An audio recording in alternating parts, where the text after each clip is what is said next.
Hello मेरे दोस्तों, कैसे हैं आप सब। दोस्तों, आज की हमारी क्लास के अंदर हमें डिसोल्यूशन के स्टडी मटेरियल के क्वेश्चन करने हैं। हमारे स्टडी मैट में डिसोल्यूशन के चैप्टर में दो क्वेश्चन है, क्वेश्चन नंबर 26 और क्वेश्चन नंबर 27। आज की क्लास के अंदर हम वो दोनों क्वेश्चन कंप्लीट कर लेंगे और dissolution chapter as per study material खत्म कर लेंगे। देखो, दो क्वेश्चन है पर बहुत सारे क्वेश्चन है इसके बाद। अभी हमारा इंसॉल्वेंसी हमें स्टार्ट करना है, piecemeal distribution, maximum loss, amalgamation, conversion, बहुत कुछ है दोस्तों। ठीक है, तो स्टडी मटेरियल को पहले इनफ करते हैं, खत्म करते हैं, उसके बाद की सोचेंगे आगे क्या करना है। तो स्टडी मटेरियल में हमारा जो डिसोल्यूशन स्टार्ट है वो इलस्ट्रेशन नंबर 26 से स्टार्ट है। तो मैं पढ़ता हूं। अभी तक मैंने आपको सारी एंट्री पास करवा दी है, अच्छे से क्लियर करवा दी है, पूरा फॉर्मेट आपको सिखा दिया है। पार्टनर्स कैपिटल अकाउंट आपको बनाना आता है, बैंक अकाउंट आपको पहले से बनाना आता है। बैंक अकाउंट में कुछ भी नहीं होता, पैसा आएगा तो डेबिट करेंगे और जाएगा तो क्रेडिट करेंगे, सिंपल सी बात है। आओ एक क्वेश्चन नंबर 26 करते हैं। एक सिंपल क्वेश्चन है पहले, फिर क्वेश्चन नंबर 27 पे चलेंगे। थोड़ा मुश्किल क्वेश्चन है, आज की क्लास में दोनों कवर करेंगे, वो की स्टडी मटेरियल के हैं। ठीक है जी, तो इलस्ट्रेशन नंबर 26 देखते हैं दोस्तों। आइए, तो ABC sharing profit in the ratio of 3:1। तो एबीसी तीन पार्टनर है, 3:1 में शेयर कर रहे हैं। आज फर्म डिसॉल्व हो रही है। देखो, डिसोल्यूशन चैप्टर से आने के चांसेस बहुत ज्यादा हो जाते हैं। पेपर में आप डिसोल्यूशन चैप्टर में आने के चांसेस बहुत ज्यादा होते हैं, तो इस चैप्टर को अच्छे से करके जाइएगा। साथ के साथ अभी साथ के साथ स्कैनर के क्वेश्चन भी करके जाइएगा, क्योंकि मेरे पे अभी इतना टाइम नहीं है कि मैं आपको स्कैनर कराऊं। अभी पहले मैं स्टडी मटेरियल कराना चाहता हूं, टाइम बचता है तो स्कैनर भी करते हैं और वर्कबुक भी करते हैं। ठीक है दोस्त, तो पहले स्टडी मटेरियल एक बार इनफ हो जाए, क्योंकि उससे आने के चांसेस बहुत ज्यादा होते हैं, फिर स्कैनर, फिर वर्कबुक। तो अगर आपके पास टाइम है और आप कर सकते हो, आपको कॉन्सेप्ट पता है, तो अभी स्कैनर के क्वेश्चन आप ट्राई कर लीजिएगा, क्योंकि आपके पास टाइम है। जितनी आप प्रैक्टिस करोगे उतना आप अच्छा रहेगा। ABC sharing profit in the ratio of 3:1:1। पहले मेरा मोटिव ये है कि मैं स्टडी मैट को अच्छे से कंप्लीट करा दूं, है ना दोस्तों। स्टडी मैट के क्वेश्चन करा दूं। क्वेश्चन नंबर 43 तक है हमारा, अभी 26 में है हम दोस्तों। बहुत सारा है अभी, क्या करूं सर, इतना सारा। ये पार्टनरशिप छोटा नहीं है दोस्तों। आपको लग रहा होगा पूरे चैप्टर में स्टडी नोट 6 हमारा एक पार्टनरशिप दे दिया, बहुत छोटा सा है दोस्तों। इसमें हम 12वीं में पूरे पूरे साल लगा देते थे। आप समझने की कोशिश करिए, तो छोटा नहीं है। कंटेंट आपका वही है, सब कुछ वही है, सब कुछ वही है, कंटेंट सारा वही है। बहुत बड़े बड़े कंटेंट डाल रखे हैं, सब कुछ दे रखा है, बस एडमिशन चालू कर दे तो पार्टनरशिप। इनका एडमिशन चालू करें इसलिए इनको छोटा एडमिशन, रिटायरमेंट, डिसोल्यूशन, डेथ और डिसोल्यूशन 4 चैप्टर में आ गया, जबकि हम 2 चैप्टर और 3 चैप्टर और करके आए उससे पहले, इसलिए दोस्तों बड़ा लग रहा है, बाकी कुछ नहीं है। बाकी जिसने शुरू से एंड तक अभी क्लास देखी होगी उसको हकीकत बात है, आपको पूरा अच्छे से क्लियरिटी मिलती हुई समझ में आ रहा होगा। आपको पता भी चल रहा होगा कि वो 3 चैप्टर जो पिछले छुड़वाए हुए स्टडी मैट में नहीं है, उसका भी कहीं ना कहीं ट्रीटमेंट यहाँ पर शो करने को मिल रहा है। जैसे पार्टनर कैपिटल अकाउंट हर जगह मिलता है शो करने को। दोस्तों, इंस्टीट्यूट तो ये मान के चलता है कि आपने 12th क्लास में पढ़ी है पार्टनरशिप, तो अब आपको पार्टनरशिप इतने डिटेल में समझने की जरूरत नहीं है, सीधा एडवांस चलते हैं। पर मैंने आपको बेसिक से एडवांस लेवल तक ले जा रहा हूं, इसलिए थोड़ा टाइम तो चाहिए होता है, क्लासेस तो लगती है। ठीक है जी। अच्छा, इसके बाद अब हम बात करते हैं सर क्वेश्चन की। एबीसी 3 पार्टनर है, 3:1:1 का शेयर है। They each decide to take over certain asset and liability, continue business separately. उन्होंने कहा कि देखो भाई, ऐसा है, हम अपना अलग अलग बिजनेस करेंगे।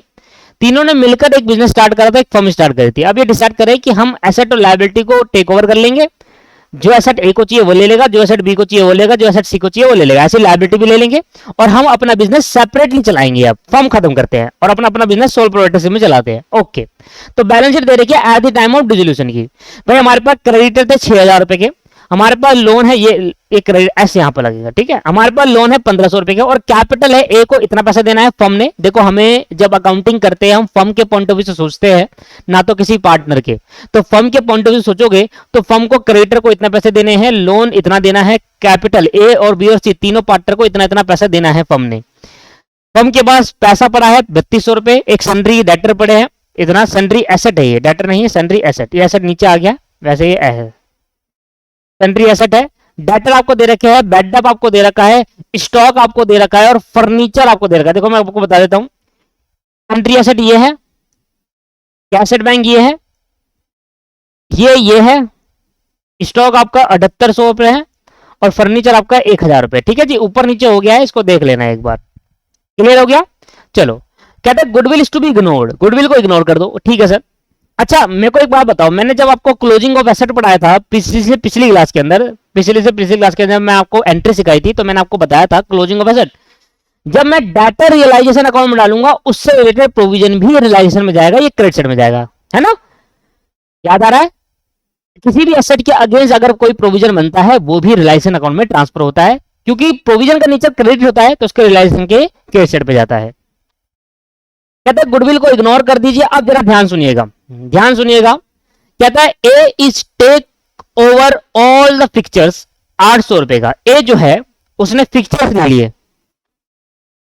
ये रे फर्नीचर एंड फिक्चर्स, ये फिक्चर फर्नीचर, ये 800 रुपए का, 1000 रुपए के थे बुक में, 800 रुपए ले गया, ठीक है सर कोई बात नहीं। डेटर थे amounting 20,000 at 17,200, debtor amounting to 20,000 at 17,200। कह रहा है 20,000 रुपए के डेटर से पैसा ले लिया 17,200 रुपए, 20,000 डेटर से पैसा कितना ले लिया, 17,200। अभी समझाऊंगा धीरे धीरे, पूरी कहानी बता दूंगा। क्रेडिटर 6,000 रुपए assume to buy at a figure. कहता है क्रेडिटर जो 6,000 रुपए शो कर रहे हैं ये ए ने पेमेंट करी इसकी, तो ए ने टेक ओवर कर लिया, तो ए ने एसेट्स और लायबिलिटी का टेक ओवर करा है। ए ने पहले फिक्चर्स लिया, डेटर्स लिया और क्रेडिटर की पेमेंट करने की बात कर रहा है, ओके। अब बी कह रहा है B is taken over all stock, B कह रहा है सारे स्टॉक 7,000 रुपए में ले जाऊंगा। सन्ड्री एसेट जो शो हो रही है, बुक वैल्यू जो भी शो हो रही है 7200 रुपए में ले जाऊंगा, being book value less 10%। Book value कितनी है, सन्ड्री एसेट की बुक वैल्यू कितनी है जी, 17,000 रुपए की। और कोई ले जा रहा है बुक वैल्यू, हाँ। कहता है 10% तो ये ले गया। कहता है सी, इधर देखो अभी, C is taken over the remaining sundry asset at 90% of book value less 100 allowance and assume responsibility for discharge of loan together with the accrued interest of 30%, 30 rupees which has not been recorded in the books of firm। बहुत ही important, धीरे धीरे आपको समझ में आएगा दोस्तों। अभी अगर नहीं समझ में आ रहा कोई बात नहीं, एसेट का मैं ट्रीटमेंट आपको बहुत अच्छे समझा दूंगा, डेटर का ट्रीटमेंट बहुत अच्छे समझा दूंगा। क्वेश्चन स्टार्ट ही तो हुआ है, अभी खत्म कहां हुआ है, खत्म होने दो, आपको समझ में आ जाएगा। कहता है एक्सपेंस ऑफ डिसोल्यूशन 270 रुपए दे रखा, remaining debtor were sold to B डेप्ट collecting agency for 50% of the book value, remaining debtor को बेच दिया गया, ओके। अब जरा दो बातें यहां पर सबसे इंपॉर्टेंट है, एक तो सन्ड्री एसेट का ट्रीटमेंट, एक का आपके पास एसेट का ट्रीटमेंट। सबसे पहले मैं जब मैं रियलाइजेशन अकाउंट बनाऊंगा, क्वेश्चन नंबर 26 कर रहा हूं दोस्तों। रियलाइजेशन अकाउंट जब हम बनाएंगे सबसे पहले जितनी एसेट और लायबिलिटी है आप इसको भेज दो। रियलाइजेशन अकाउंट में सबसे पहले क्या आता है, एसेट और लायबिलिटी का क्लोजमेंट होता है। बेचने की रियलाइजेशन की बात बाद में करेंगे, सबसे पहले जितनी भी एसेट और लायबिलिटी उसको क्लोजमेंट करेंगे, फिर उसके बाद देखिए कितना बेचना है क्या करना है, ठीक है जी। ए अमाउंट हो गया, ये पर्टिकुलर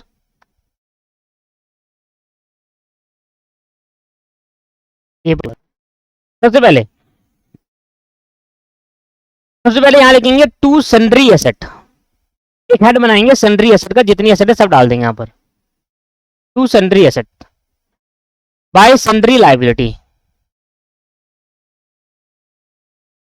यहां पर सिर्फ आउटसाइड लायबिलिटी ही जाती है और कुछ नहीं जाता, ठीक है सर।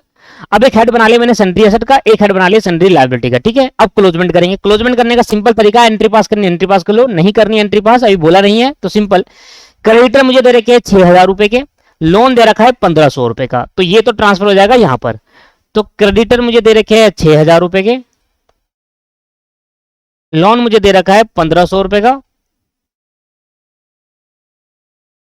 ठीक है जी, ठीक है, यहां तक क्लियर हो गया। इसके बाद ये वाला प्रोविजन भी कहां जाएगा, लायबिलिटी साइड पर, क्योंकि ये डेटर में से माइनस कर रहे हैं, या तो आप डेटर में से माइनस कर दो या इसको उठाकर आप यहां लिख दो, बात एक ही होती है। प्रोविजन का नेचर क्रेडिट नेचर का होता है, तो जब इसको खत्म करेंगे तो डेबिट करेंगे और भेज देंगे ट्रांसफर रियलाइजेशन के क्रेडिट साइड पे। तो एंट्री क्या होगी, provision for bad debt account debit, close करने के लिए टू रियलाइजेशन अकाउंट, तो रियलाइजेशन में क्रेडिट होगा। ये याद रहेगा, किसी भी एसेट से रिलेटेड कोई प्रोविजन होगा तो वो यहां शो करे जाएगा क्योंकि वो क्रेडिट नेचर का होता है। Provision for bad debt, provision for bad debt, ध्यान दीजिएगा सबसे इंपॉर्टेंट पार्ट यहां पर सन्ड्री एसेट और डेटर का है, ठीक है। मैंने कहा ना स्टडी मटेरियल में सीधा एडवांस क्वेश्चन में चलते हैं, ठीक है। सीधी स्टडी मैट सीधा एडवांस क्वेश्चन ले जाता है आपको, थोड़ा आपको सीधा वहां पहुंचा देता है कि हाँ भी आपको आता होगा सब कुछ। इसलिए तो क्या है, स्टडी मैट से करना अच्छा है पर बेसिक नॉलेज भी अच्छी होनी चाहिए, ठीक है।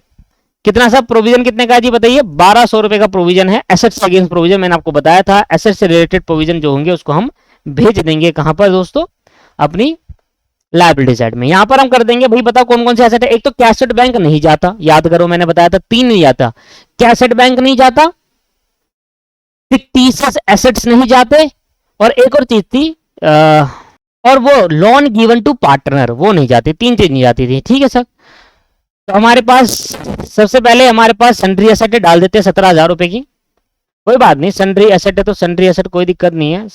इसके अंदर वो मशीन फर्नीचर, मशीन हो गई, बिल्डिंग हो गई, वो सब इंक्लूड हो गया। डेटर आपको दे रखे हैं 24,200 रुपए के। देखो आप नेट, या तो आप नेट लिख लो, 2 तरीके होते हैं इसको भी लिखने के ना, या तो आप सीधा 23,000 रुपए डाल दो यहाँ पर, या तो आप सीधा डेटर 23,000 रुपए डाल दो यहाँ पर, ये तो 17,000 रुपए का है, या तो डेटर आप सीधा यहां पर डाल दो 23,000 रुपए। इससे क्या होगा, जब आप डेटर पूरे 23,000 पे डाल दोगे तो फिर आप यहां पर ये मत डालना। क्यों? क्योंकि दोस्तों डेटर आपने नेट डाल दिया, नेट डालने का मतलब हो गया आपने ये ऑलरेडी डेटर में से माइनस करके डाल दिया ये। पर सही तरीका, सही प्रेजेंटेशन क्या होती है, डेटर ओरिजिनली कितने हैं 24,200 के, वो वहां पर आता है और उसका प्रोविजन रिलेटेड टू क्रेडिट पाता है, ये सही तरीका है। बट अगर आप नेट डाल देते हो और यहां नहीं डालते, मतलब माइनस करके डाल देते हो प्रोविजन को, फिर यहां नहीं डालोगे, यहां नेट डाल दोगे, तब भी आंसर सेम आएगा, आंसर 100% सेम होगा, बट प्रेजेंटेशन गलत हो जाएगी, है ना। प्रेजेंट करने का तरीका यही होता है, ओरिजिनल लेटर कितने के वो यहां डालो और उससे रिलेटेड अगेंस्ट जो प्रोविजन है उसको यहां पर डालो। क्लियर है? नहीं है? क्लियर है। डेटल हो गया। इसके बाद हमारे पास स्टॉक है और फर्नीचर। स्टॉक 7800 का, फर्नीचर आपके पास स्टॉक है हमारे पास 7800 का, और फर्नीचर हमारे पास है 1,000 रुपए का। तो ये तो दोस्तों आपके पास हो गया टोटल एसेट्स कितनी है और टोटल लाइबिलिटी कितनी है। टोटल कर लेंगे इसका, हम टोटल कर लेते हैं एक बार। 17,000 रुपए, 17,000 रुपए प्लस 24,200 प्लस 7800 रुपए और 1,000 रुपए, टोटल आ गया 50,000 रुपए। 6,000 रुपए, 1,500 और 1,200, ये आ गया 8,700। ठीक है सर, यहां तक बात क्लियर हो गई आपकी? ओके। इसके बाद अब आगे क्या कहते हैं, धीरे धीरे हम अब एसेट को रियलाइज करने का काम करते हैं। अभी तक सीधा एसेट, जितनी भी एसेट साइड है वो डाल दी, जितनी भी लायबिलिटी साइड है वो यहां डाल दी। अब धीरे धीरे अब हम क्या करेंगे, रियलाइजेशन का काम करेंगे। सबसे पहले ए इज टेकन ओवर पिक्चर, मतलब फर्नीचर ले गया 800 रुपए का ए। तो जब ए फर्नीचर ले जाता है तो हमारा क्या हो जाएगा, फर्नीचर भी कहां से हो रहा है 1,000 रुपए का, कितने का ले गया 800 रुपए का। तो खत्म करने के लिए मुझे यहां पर डालना पड़ेगा, और कौन ले गया, ए डाल ले गया। तो एंट्री होगी by A capital, by A capital account. A capital account क्यों होगी, मैं एंट्री बताता हूं। A capital account debit to realisation account, क्योंकि फर्नीचर का खत्म होना, फर्नीचर क्रेडिट नहीं होगा दोस्तों, फर्नीचर तो बुक्स में है ही। अब रियलाइजेशन में आ चुका है फर्नीचर, फर्नीचर 1,000 रुपए का यहां से हो रहा है। अब इसको खत्म करने के लिए, मतलब जब ये रियलाइज हो जाएगा, ए ले जाएगा, तो ए की कैपिटल से पैसा काट लूंगा, A capital account debit to furniture नहीं आ रहा, फर्नीचर ऑलरेडी क्लोज हो चुका है। अब रियलाइजेशन आएगा क्योंकि रियलाइजेशन क्या क्रेडिट साइड पे शो कर रहा हूं। ये मैंने समझाया था आपको एंट्री में, इसलिए कहता हूं कि मेरी जो बेसिक की क्लास होती है, मेरी जो एंट्री होती है, उसको ध्यान समझिए। वो सारी बातें जो मैं आपको 2 क्लास में एंट्री में समझा रहा था, वो सारी बातें आएगी यहां पर अब। और ये एंट्री मैंने आपको कराई थी, तीसरी नंबर की एंट्री थी फॉर रियलाइजेशन ऑफ एसेट। आप चेक कर लीजिए जाकर वहां पर। 3 तरीके होते हैं, या तो कैश में, या तो हम पार्टनर ले जाएगा, या आपके पास एक तरीका और था, कौन सा था, कैश में हो जाएगा, पार्टनर ले जाएगा, और एक और था मुझे ध्यान नहीं आ रहा। 3 तरीके थे जिससे हो जाता था। ठीक है ना। चलो, हाँ, एक तरीका था एसेट से लायबिलिटी को सेटअप करवा देना, है ना, उसमें नो एंट्री बिली पास। पर अभी यहां पर दूसरा केस है जहां पार्टनर ले जा रहा है, तो एंट्री करी थी partner capital account to realisation account. Check कर लीजिए जाके एक कैपिटल। ठीक है, अब एक क्या ले गया, सबसे पहले तो ले गया फर्नीचर, और कितने का ले गया फर्नीचर सर, 800 रुपए का ले गया। ऑब्वियस सी बात है यार, इससे मेरा लॉस हुआ होगा। हाँ, तो शो होगा लॉस कहीं ना कहीं, यहां पर शो होगा, देखना आप कितने का लॉस होगा सब दिखेगा यहां पर। रियलाइजेशन अकाउंट में यहां पर पता चलेगा कि कितने रुपए की बुक वैल्यू की एसेट, कितने की कम की बिकी, और लायबिलिटी कितनी पूरी पे करनी पड़ी, और मुझे लॉस अराइज हुआ। यहां पर लॉस आएगा। Realization account is nominal nature account होता है, इसमें प्रॉफिट एंड लॉस शो करता है। ऐसा अकाउंट जो आपको प्रॉफिट एंड लॉस बताता है वो नॉमिनल नेचर का अकाउंट होता है दोस्तों। फर्नीचर 800 रुपए का ले गया, 1,000 का था, 800 रुपए का, 200 रुपए का लॉस हो गया। ठीक है जी, कोई बात नहीं, फर्म को हुआ लॉस। ये डेटर अमाउंटिंग 20,000 ले गया 17,200 का। अब मेरा डेटर की ट्रांजेक्शन करेंगे, थोड़ा सा जगह छोड़ेंगे, मैं यहां कर देता हूं, बाद में आप लिख लीजिएगा, एंड में मैं आपको शो कर दूंगा। डेटर की ट्रांजेक्शन मैं यहां कर लेता हूं। डेटर में बताओ कितने के हैं। ठीक है जी, ये वर्किंग नोट है। ठीक है sir, working note number 1। Debtor हमारे पास कितने के सर? डेटर हमारे पास है 24,200 के। प्रोविजन नहीं लेते, प्रोविजन इग्नोर करके ओरिजिनल डेटर लेते हैं, क्योंकि हमने यहां पर क्या डाला है?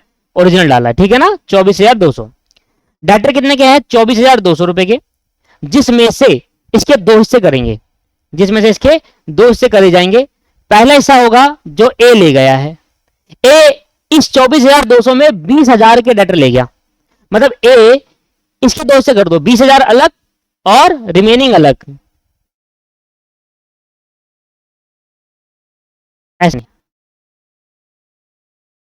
ऐसे करो। 24,000 के मैंने दो हिस्से कर दिए। मैंने कहा भाई 20,000 पहले अलग कर लो और 4,200 रुपए अलग कर लो। अच्छा, दो हिस्से क्यों करे? मैंने कहा जो 20,000 वाला हिस्सा था ना डेटर का, वो ए लेगा 17,200 में। ए कहा कि भाई ये जो डेटर है हमारे, ये जो डेटर है जिसने हमें 24,200 देने थे, इसमें से 20,000 के डेटर में से पैसा मैं ले लूंगा, और उसने कितना पैसा लिया? 17,200। मतलब टोटल डेटर फॉर्म के कितने हैं? 24,200 रुपए।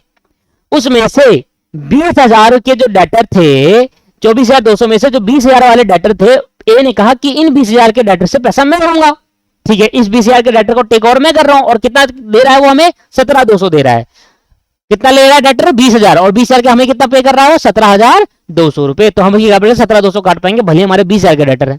अब रिक्स भी तो है डेटर में दोस्तों, अब डेटर में रिक्स भी है, ठीक है, कि भाई वो प्रोविजन भी तो बनाया था हमने, वो भी तो रिक्स है कि भाई मान लो हमने कहा चलो ठीक है 20,000 के डेटर तुम ले जाओ, उसको हमें 17,200 रुपए दे दो। हम फर्म है, फर्म ने किससे कहा?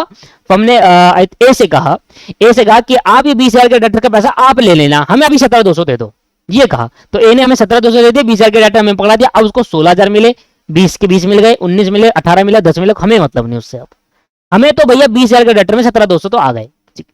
इसके बाद इन 4,200 का क्या हुआ? इन 4,200 की बात बाद में करूंगा, ठीक है। चलो, तो अभी मैंने क्या हुआ कि डेटर के 20,000 के डेटर में से अभी कितने डेटर ले गए? ए कितना डेटर ले गया? 20,000 के डेटर में से ए 20,000 की जो बुक वैल्यू थी डेटर की, उसमें 17,200 उसने हमें पे करा, उसकी कैपिटल हमने डिडक्ट कर ली। मतलब 17,200 के डेटर वो ले गया, 20,000 वाला डेटर वो 17,200 में ले गया, तो उसकी कैपिटल हमने 17,200 से कम कर दी। तो अब ये कितना हो गया? टोटल कितना ले गया ये? 17,200, और ये 18,000 रुपए का ए पूरा टोटल ले गया सामान। अब कर लेते हैं बात बी की। बी इज टेक ओवर और ऑल द स्टॉक। तो जो बी है वो सारे स्टॉक ले गया, तो बी की कैपिटल अकाउंट को कम कर देंगे। भाई अगर बी या ए कोई पार्टनर अगर कोई चीज ले जा रहा है, एसेट ले जा रहा है, तो उसकी कैपिटल अकाउंट कम होगी, तो स्टॉक ले गया। वो स्टॉक कितना ले गया? सारे स्टॉक ले गया जितने भी थे, पर कितने रुपए में ले गया? 7,000 रुपए में ले गया। ओके, 7,000 में सारे स्टॉक ले गया। और क्या ले गया?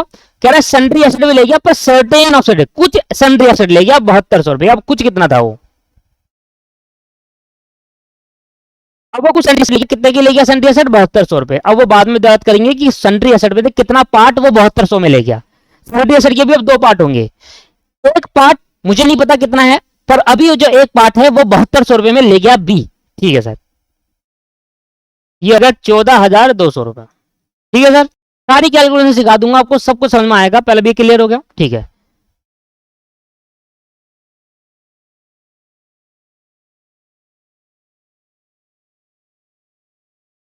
बस अब मैं जरा वर्किंग नोट बना लूं, ठीक है। वर्किंग नोट नंबर 1, बात कर लेते हैं सन्ड्री एसेट की। हिंट दे रखा है इसके लिए। Book value of sundry asset कितनी है? Book value of sundry asset की बुक वैल्यू कितनी है? बुक में कितनी शो हो रही है? 17,000 रुपए की सन्ड्री एसेट शो हो रही है। अब इसमें से लेस कर देंगे टेकन बाय बी, जो बी ने ले ली। अब बी ने कितने ली? बी ने जो एसेट ली वो 7200 ली। ध्यान सुनना, बी ने कितनी एसेट ले ली? 7200 रुपए। अब जरा सुनना क्या लिखा है, बी बुक वैल्यू लेस 20%। क्या बोला? बी ने, इसके लिए मैं एक स्टार बनाकर ना साइड में लिख देता हूं कि कैलकुलेशन कैसे आई होगी। एक स्टार बनाते हैं, ठीक है, इसके लिए स्टार। वो कह रहा है, यहां लिख देता हूं, बाकी आप आराम से उसको ताल लीजिएगा। कहता है जो बुक वैल्यू है ना, मुझे नहीं पता बुक वैल्यू कितनी, मतलब बुक वैल्यू तो टोटल नहीं, सन्ड्री एसेट का कुछ पार्ट, सन्ड्री एसेट का 17,000 की सन्ड्री एसेट है, इसमें से इसका कुछ पार्ट ले गया, मुझे नहीं पता, मैंने कहा एक्स ले गया, ठीक है। अब जो भी एक्स ले गया ये 10% लेस में ले गया, एक्स का एक्स जो भी होगा, और एक्स का मैंने 10% निकाला, एक्स का मैंने 10% निकाला, जो आया ना उसमें से माइनस कर दिया और इतना ले गया, जो कि निकल के आई वैल्यू 7200 रुपए। इतना समझिए, दोबारा समझो। मान लो 10,000 की एसेट ले गया, ध्यान सुनना। अब जो 10,000 की एसेट ले गया ना, इसमें से 10,000 में से 10% माइनस कर दो। कैसे निकालेंगे? पहले 10,000 का पहले 10% निकालो, ठीक है जी। 10,000 का पहले 10% निकालो, और जो माइनस कर दोगे उसके बाद जो आएगा कितना आ जाएगा? 10,000 का 10% 1,000 और 9,000 ले गया। कैसे निकाला भाई? मैंने कहा अगर वो 10,000 रुपए की बुक वैल्यू ले गया, 17,000 की टोटल लेकर, किसमें एक्स की वैल्यू मान लो वो 10,000 होती, मतलब जितनी सन्ड्री एसेट, कुछ पार्ट जो सन्ड्री एसेट का ले गया है बी, वो मान लो 10,000 है। अब वो कितने में ले गया? 9,000 रुपए में। मतलब जो भी वो ले गया, जो पार्ट, इसका जो पार्ट था एक्स, उसमें से 10% माइनस करने के बाद वो ले गया। अब मुझे नहीं पता कि टोटल सन्ड्री एसेट अगर 17 की है, उसमें से कितना बुक वैल्यू का ले गया है, वो कितनी बुक वैल्यू ले गया, ये नहीं पता है ना। तो इसको निकालने के लिए क्या करना पड़ेगा? इसके निकालने के लिए मैंने एक ये ट्रीटमेंट दिखाया आपको। मैंने कहा बड़ा सिंपल सा है कि मान लो कोई बुक वैल्यू, भाई मान लो एक्स एसेट ले गया, वो कितनी एसेट ले गया? एक्स एसेट लेट कर लिया मैंने कि जो एसेट सन्ड्री एसेट बी ने ली है वो एक्स है। अब वो जो एक्स एसेट है वो बुक वैल्यू है, जो कि मैं आपको बता रहा हूं 17,000 का, वो कुछ पार्ट होगा, पूरा 17,000 नहीं। 17,000 का मान लो दो से कर दिया, एक अलग और एक एक्स। एक्स वाला पार्ट वो ले गया 10% कम में। अब समझ में आया? तो 10% किसका निकालूंगा? इसी एक्स का ना। कैलकुलेटर में आप क्या करते हो? 10,000 अगर है आपका पास, एक्स की वैल्यू अगर 10,000 होती तो 10,000 में माइनस 10% कर देते। अभी अमाउंट नहीं है ना, अभी तो एक्स है, तो कैसे निकालोगे भाई? एक्स का 10% निकाला और इसमें से माइनस कर दिया। यार ऐसी तो होता है, आप 10,000 का माइनस 10% कर दो। कैलकुलेटर में तो आप ऐसे करते हो माइनस 10%, पर आप ऐसे करते हो जब कैलकुलेटर में आप 10,000 लिखते हो और 10,000 में माइनस 10% कर देते हो, सीधा 9,000 आता है आपका कि भाई 9,000 मिलेगा, मतलब 10,000 कैसे 9,000 मिलेगा। पर आप जब इसको कैलकुलेटर के बिना करोगे तो कैसे करोगे मुझे बताओ? 10,000 रुपए में आप 10% कैसे माइनस करोगे? पहले इस 10,000 का 10% निकालोगे ना। इस 10,000 का पहले आपने 10% निकाला, क्या आया? 1,000 आया, और फिर 10,000 रुपए में से 1,000 माइनस करने के बाद फिर आया 9,000। ऐसे तो निकालोगे जब आपको बिना कैलकुलेटर से करना हो तो वही मैंने करा है भाई। मैंने कहा एक्स बुक वैल्यू वो ले गया एसेट की, 17,000 में से कुछ एसेट वो ले गया था, पर वो एक्स का 10% माइनस करने के बाद ले गया। तो एक्स का 10% कितना आया? एक्स का 10% आया 10x अपॉन में 100। भाई एक्स का 10% आप निकालना आता है, इतनी तो मैथ आती है, बट 10% का मतलब क्या हो गया? 10 अपॉन 100। एक्स को मल्टीप्लाई करूंगा तो 10 मल्टीप्लाई बाय एक्स अपॉन में 100 इजिकल टू 7200 रुपए। मतलब जितने की भी एक्स की वैल्यू है, जो भी आई वैल्यू आएगी, उतने की एसेट इतना रुपए में ले गया। अब मुझे एक्स की वैल्यू डिफाइन करनी है, एक्स माइनस ये हो गया 10x, ये हो गया 100x, एलसीएम ले लिया साथ के साथ, ये हो गया 100। भाई एलसीएम ले लिया, इसके नीचे 1 था, 100 उधर चल गया, 100x 10x हो गया इजिकल टू 7200 रुपए। अब ये 10 में से मैं गया तो ये हो गया 90x अपॉन में 100 इजिकल टू 7200 रुपए। 100 ऊपर चले जाएगा, 90 नीचे आ जाएगा, एक्स की वैल्यू आ जाएगी, तो ये होगा 7200 रुपए multiply by 90 divided by, sorry multiply by 100 divide by 90, multiply by 100 divide by 90, तो इसकी वैल्यू कितनी आ जाएगी? 8,000 रुपए। अब समझ में आया कि सन्ड्री एसेट के दो भाग करे हमने। सन्ड्री एसेट के कितने पार्ट करे? 2 पार्ट। 8,000 अलग कर लो। 8,000 रुपए की सन्ड्री एसेट ले गया कौन? 8,000 की सन्ड्री एसेट ले गया कौन दोस्तों? बी। और कितने रुपए की ले गया? 7200 रुपए की। ये समझ में आया नहीं आया कि सन्ड्री एसेट 17 की थी, उसमें से 8 की ले गया है वो। तो अगर सन्ड्री एसेट 17,000 रुपए की, तो 8 कैसे निकाला हमने? मैंने कहा देखो देखो, ये जो 7200 रुपए आया ना, ये 90% है। अगर 8,000 रुपए 100% है, तो ये 7200 रुपए 10% लेस करने के बाद आया, तो ये 90% है। तो अगर मैं इसको 90 से डिवाइड कर दूं और वापसी 100 में ले आऊं, तो डायरेक्टली 8,000 आ जाएगा। वो सारी कैलकुलेशन करनी नहीं पड़ेगी, पर उसको पहले करके दिखाना था, नहीं तो आप समझ नहीं पाते 8,000 कैसा आया। जो भी 8,000 आया वो 100% होगा। अब मान लो 8,000 का 10% माइनस करूंगा, 7200 रुपए आएगा। तो 8,000 अगर 100% है, उसमें से 10% माइनस करा तो ये जो 7200 रुपए 90 के बराबर होगा। तो अगर मैं इसको वापसी 100 के बराबर करना चाहूं तो क्या करूंगा, तो 90 के बराबर है तो 90 से कर दिया आपने डिवाइड, तो आ गया 1 के बराबर, और मल्टीप्लाई बाय 100 कर दिया तो आ गया 100 के बराबर। तो इस तरीके से ये 8,000 पे आया। इसका मतलब जो बी है वो 8,000 रुपए की सन्ड्री एसेट 7200 रुपए में ले गया। मेरी सन्ड्री एसेट कितने से गई, एक फर्म के पॉइंट ऑफ व्यू से सोचोगे तो फर्म की एसेट 7200 रुपए की गई या 8,000 रुपए की गई, सर 8 की गई, 7200 की नहीं, 7200 में तो ले गया। मेरे पास 5 पेन, मेरे पास एक पेन है, इसकी वैल्यू 100 रुपए है, आप ये मेरे से पेन कितने का ले गए, मान लो 50 रुपए का ले गए, तो मेरा पेन जो गया वो 50 का गया या 100 वाला गया, 100 वाला गया ना। अब वो कितने का गया वो नहीं देखना, कितने का गया वो देखो। आपकी जो सन्ड्री एसेट गई वो कितने की गई, 8,000 रुपए की, वो कितने रुपए में गई, 7200 रुपए में, वो मत देखो गई कितने की। तो अब सन्ड्री एसेट कितनी बच गई, अब मैं ये ऐसा नहीं कहूंगा कि सन्ड्री एसेट मेरी 7200 रुपए गई, नहीं, 8,000 रुपए की सन्ड्री एसेट वो 7200 रुपए में ले गया, मेरी तो 8,000 की गई। तो यहां पर 9,000 की सन्ड्री एसेट रिमेनिंग हो गई। यह है रिमेनिंग सन्ड्री एसेट, समझ में आ गया नहीं आया, रिमेनिंग सन्ड्री एसेट्स क्लियर हो गया। चलो अब अगर ये बात क्लियर हो गई तो सी की बात कर लेते हैं। कहता है C is taken over the remaining sundry asset. अब मैंने निकाल ली रिमेनिंग सन्ड्री एसेट मेरी 9,000 रुपए है, at 90% of book value, at 90% of book value. कहता है ये मेरी बुक वैल्यू है सन्ड्री एसेट की रिमेनिंग, 9,000 रुपए मेरी बुक वैल्यू है, इसमें से 90% में ले गया कौन, बी। तो बी जो सन्ड्री एसेट ले गया वो रिमेनिंग सन्ड्री एसेट का 90% ले गया, मतलब जितने की रिमेनिंग सन्ड्री एसेट था उसमें से 90% उसकी निकाली, उतने रुपए में ले गया, मतलब 10% माइनस में ले गया वो भी। तो taken by C, taken by C, तो सी कितनी सन्ड्री एसेट ले गया वो कैसे फाइंड आउट करेंगे। मैंने कहा रिमेनिंग सन्ड्री एसेट का वो 90% ले गया, तो मैंने कहा 90% ऑफ बुक वैल्यू, मतलब बुक 90% बुक वैल्यू निकालने का मतलब ये हुआ कि हमने उस 9,000 में 10% माइनस कर दिया। तो 90% ऑफ बुक वैल्यू कितना आया, बुक वैल्यू मेरी रिमेनिंग सन्ड्री एसेट की 9,000 रुपए है, तो 9,000 रुपए का जब आप 90% निकालोगे ना दोस्तों तो ये आ जाएगा 8100 रुपए। ये कितना आ जाएगा, 8100 रुपए। सिर्फ यही नहीं, अभी और सुनो, वो मीम्स याद है, यही नहीं अभी और सुनो। तो ये देखो कहता है जब वो 90% जितनी बुक वैल्यू थी उसकी 90% वैल्यू निकाल कर वो ले गया, मतलब एक तरीके से देखा जाए तो 10% माइनस कर दिया उसने, 90 में ले गया तो 10% माइनस कर दिया। तो कह रहा है जितनी 10% माइनस कर दिया उसके बाद लेस भी करना 100 रुपीज का अलाउंसेस है।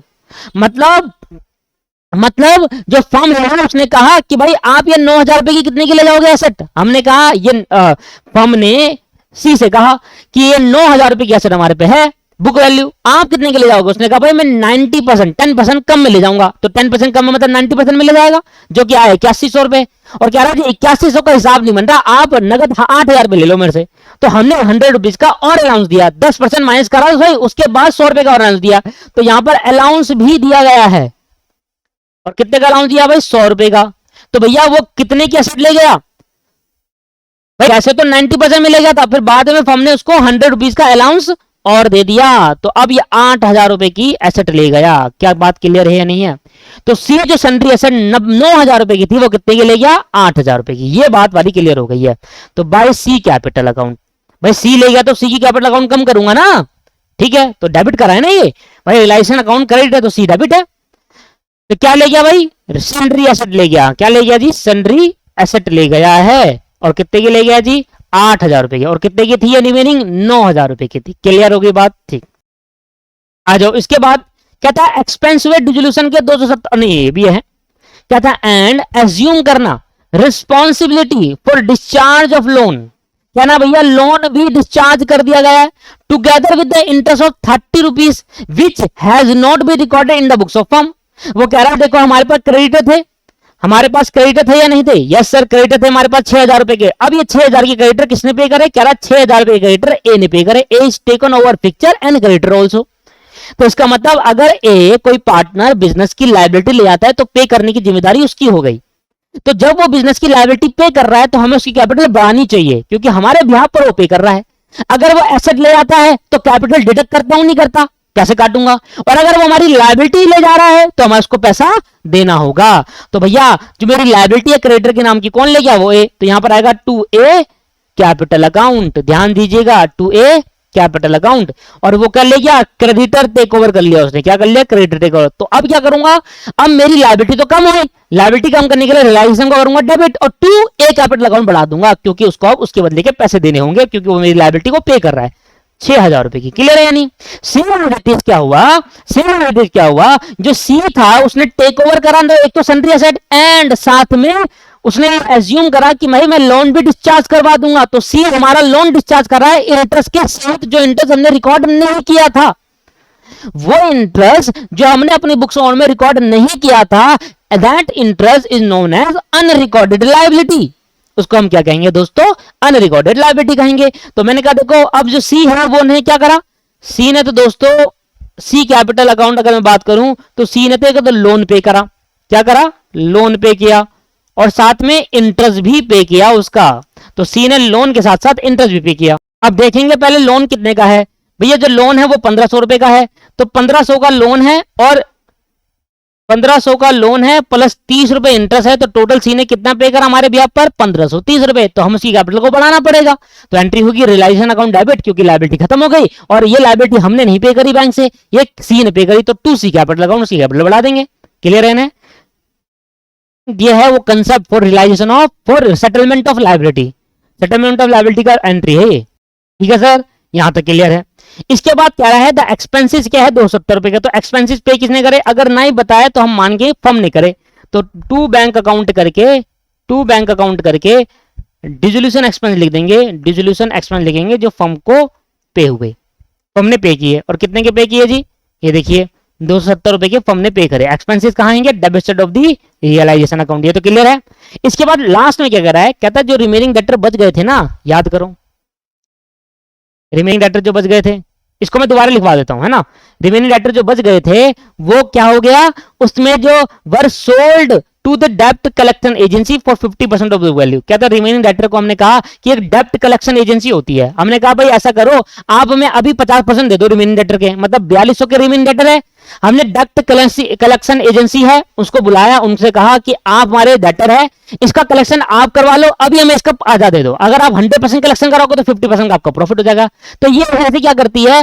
तो जो कंपनी अपने डेटर को कलेक्ट नहीं करवा पाती तो वो कंपनी अपने डेटर को इनको बेच देती है। बेचने का मतलब ये हुआ कि इनसे बोलती है कि आप हमें इसकी बुक वैल्यू का कुछ पैसा दे दो और ये डेटर आप कलेक्ट करवा लो। अगर करवा पाए तो बेनिफिट आपका, नहीं करवा पाए तो लॉस। हमें कितना मिल गया डेप्ट कलेक्टर एजेंसी से? कलेक्शन एजेंसी से 50% बुक वैल्यू का रिमेनिंग डेटर के। तो अब डेटर की ट्रांजेक्शन कर लेता हूं मैं, जरा वर्किंग नोट कर लेते हैं डेटर का।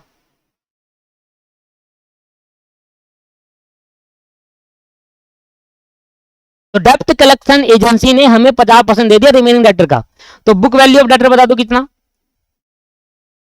बुक वैल्यू ऑफ डेटर, तो डेटर की जो बुक वैल्यू है वो मेरे हिसाब से दिख रही थी 24,200 रुपए की, जिसमें से टेकन बाय ए ने कितनी बुक वैल्यू ली? भाई 20,000 की बुक डेटर ले गया ना। अब वो कितने में ले गया? 17,200 में ले गया, वो चीज अलग है। हमारे तरफ से डेटर कितने कम हुए? 20,000 रुपए। तो अब कितना रिमेनिंग डेटर बच गया? 4200 रुपए। तो ये हमारा रिमेनिंग डेटर बच गया। अब ये जो रिमेनिंग डेटर है इसने डेप्ट कलेक्शन एजेंसी ने इसका रिमेनिंग डेटर हमने उसको बेच दिए और उन्होंने हमें इसका 50% पैसा दे दिया। तो डेप्ट collection agency remaining debtor sold, लिख देंगे यहां पर एक line, remaining debtor sold at the rate 50% of book value. तो मुझे बता दो 50% of book value remaining debtor कितनी है? 4200 रुपए की। तो ये हो गया 2100 रुपए। तो 2100 रुपए का डेटर हमने भेज दिया डेप्ट कलेक्शन एजेंसी को और उन्होंने हमें इसके बदले का पैसा दे दिया। अब क्योंकि पैसा आया है तो डेटर कम खत्म हुआ रिमेनिंग डेटर। तो डेटर का ये जो 24,200 में से 20,000 के यहाँ चले गए खत्म, ये 20,000 यहाँ खत्म हो गए और 4200 के अब खत्म कर लूंगा, बैंक अकाउंट से पेमेंट रिसीव करूंगा, बाय बैंक अकाउंट से कहूंगा collection from debtor, collection from debtor. भाई डेटर से कलेक्शन हुआ, अब वो कलेक्शन हमारा डेटर से हुआ है, मतलब डेटर ने नहीं दिए, उसकी एजेंसी डेप्ट कलेक्शन एजेंसी होते जो डेटर से कलेक्ट करते उसमें से 50% हमें दे दिया जी। अच्छा कितना आया जी? 2100 रुपए। हो गया जी खत्म। इसके बाद अब कुछ नहीं करना, टोटल कर देना है, प्रॉफिट एंड लॉस जो निकलेगा वो आपको अपने कैपिटल अकाउंट में ट्रांसफर करना है। बस जैसे ही आपका रियलाइजेशन अकाउंट बनता है ना दोस्तों, उसके बाद कोई भी ट्रीटमेंट नहीं है जो आपको अलग से करनी है, मैं आपको दिखाऊंगा। अभी बस मैं लेजर पोस्टिंग करता चलूंगा। अब रियलाइजेशन अकाउंट बनाना सबसे मेन काम होता है। जैसे ही वो बन गया सारा क्वेश्चन खत्म हो जाएगा। अब देखना कुछ भी नहीं बचा, मैं बस ट्रांसफर करता रहूंगा अपना जहां जहां मुझे कैपिटल में दिखेगा। देखो टोटल कर लेते हैं, तो मेरा इस साइड का टोटल मुझे ज्यादा दिख रहा है, इस साइड, क्योंकि 50,000 रुपये यही दिख गए। तो 50,000 प्लस 6,000 प्लस 1530 और प्लस 270, ये आ गया 57,800। बुक के आंसर में मत जाइएगा, आंसर बुक और मेरा सेम आएगा, पर प्रोसीजर प्रेजेंटेशन जो मेरी है उसको अपनाइएगा, क्योंकि वो बेस्ट है। ये नहीं कि मेरी प्रेजेंटेशन इसलिए बेस्ट है दोस्तों, ऐसी ही होनी चाहिए, ऐसी प्रेजेंटेशन होनी चाहिए। बुक वाले बुक में कोई ऐसा नहीं है कि कभी कोई प्रेजेंटेशन कर देता कभी कोई, तो आप खुद ही कंफ्यूज हो जाओगे। तो by loss transfer to, loss on realization transfer to A B और सी, तीन पार्टनर है, 3:1:1 है, 3:1:1। ये क्वेश्चन पेपर में आने के चांसेस है भाई, ढंग से करके जाइए। 57,200 में से पहले तो 2100 माइनस करूंगा, फिर 14,200, फिर 18,000 माइनस कर देंगे, फिर 8700 माइनस कर देंगे, 8700। ये आ गया 14,800। नहीं नहीं गलत है, ये 8,000 पे यहाँ लिखना चाहिए था ना, अंदर लिख दिया, इसको माइनस करा ही नहीं। एक मिनट रुक जाओ दोस्तों, ये 8,000 मैंने बाहर लिखना है, ये 8,000 का सेंट्री एसिड भी तो ले गया था। अब 14,800 आया था ना, 8,000 और माइनस कर देता हूँ, 6,800 आ गया सर। अरे वो 8,000 बाहर नहीं लिखा था ना, इस वजह से वो माइनस नहीं हो पाया। तो 14,800 आया था मेरा, माइनस करना 8,000 कर दो भैया। 3:1:1 में बांट दो, तो 3:1:1 का मतलब हो गया 5 मल्टीप्लाई बाई 3, ये आ गया 4,080 डिवाइड बाई 3, ये आ गया 1,360 और 1,360। तो ये लॉस हो गया, लॉस, और लॉस हम ट्रांसफर कर देंगे अपने कैपिटल अकाउंट में। अब दोस्तों और कुछ भी नहीं है, रिलायसन अकाउंट खत्म होते ही, ये चैप्टर बहुत सिंपल होता है दोस्तों। रिलायसन अकाउंट अगर आ गया ना आपको तो कुछ भी नहीं है। देखो पार्टनर कैपिटल अकाउंट बनाऊंगा तो आप कहोगे सर ये तो बहुत सिंपल सा था, partners capital account.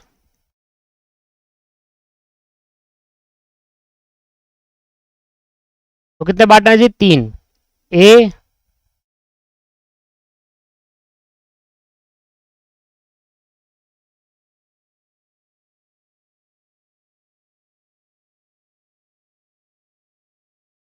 A B C, A B सी।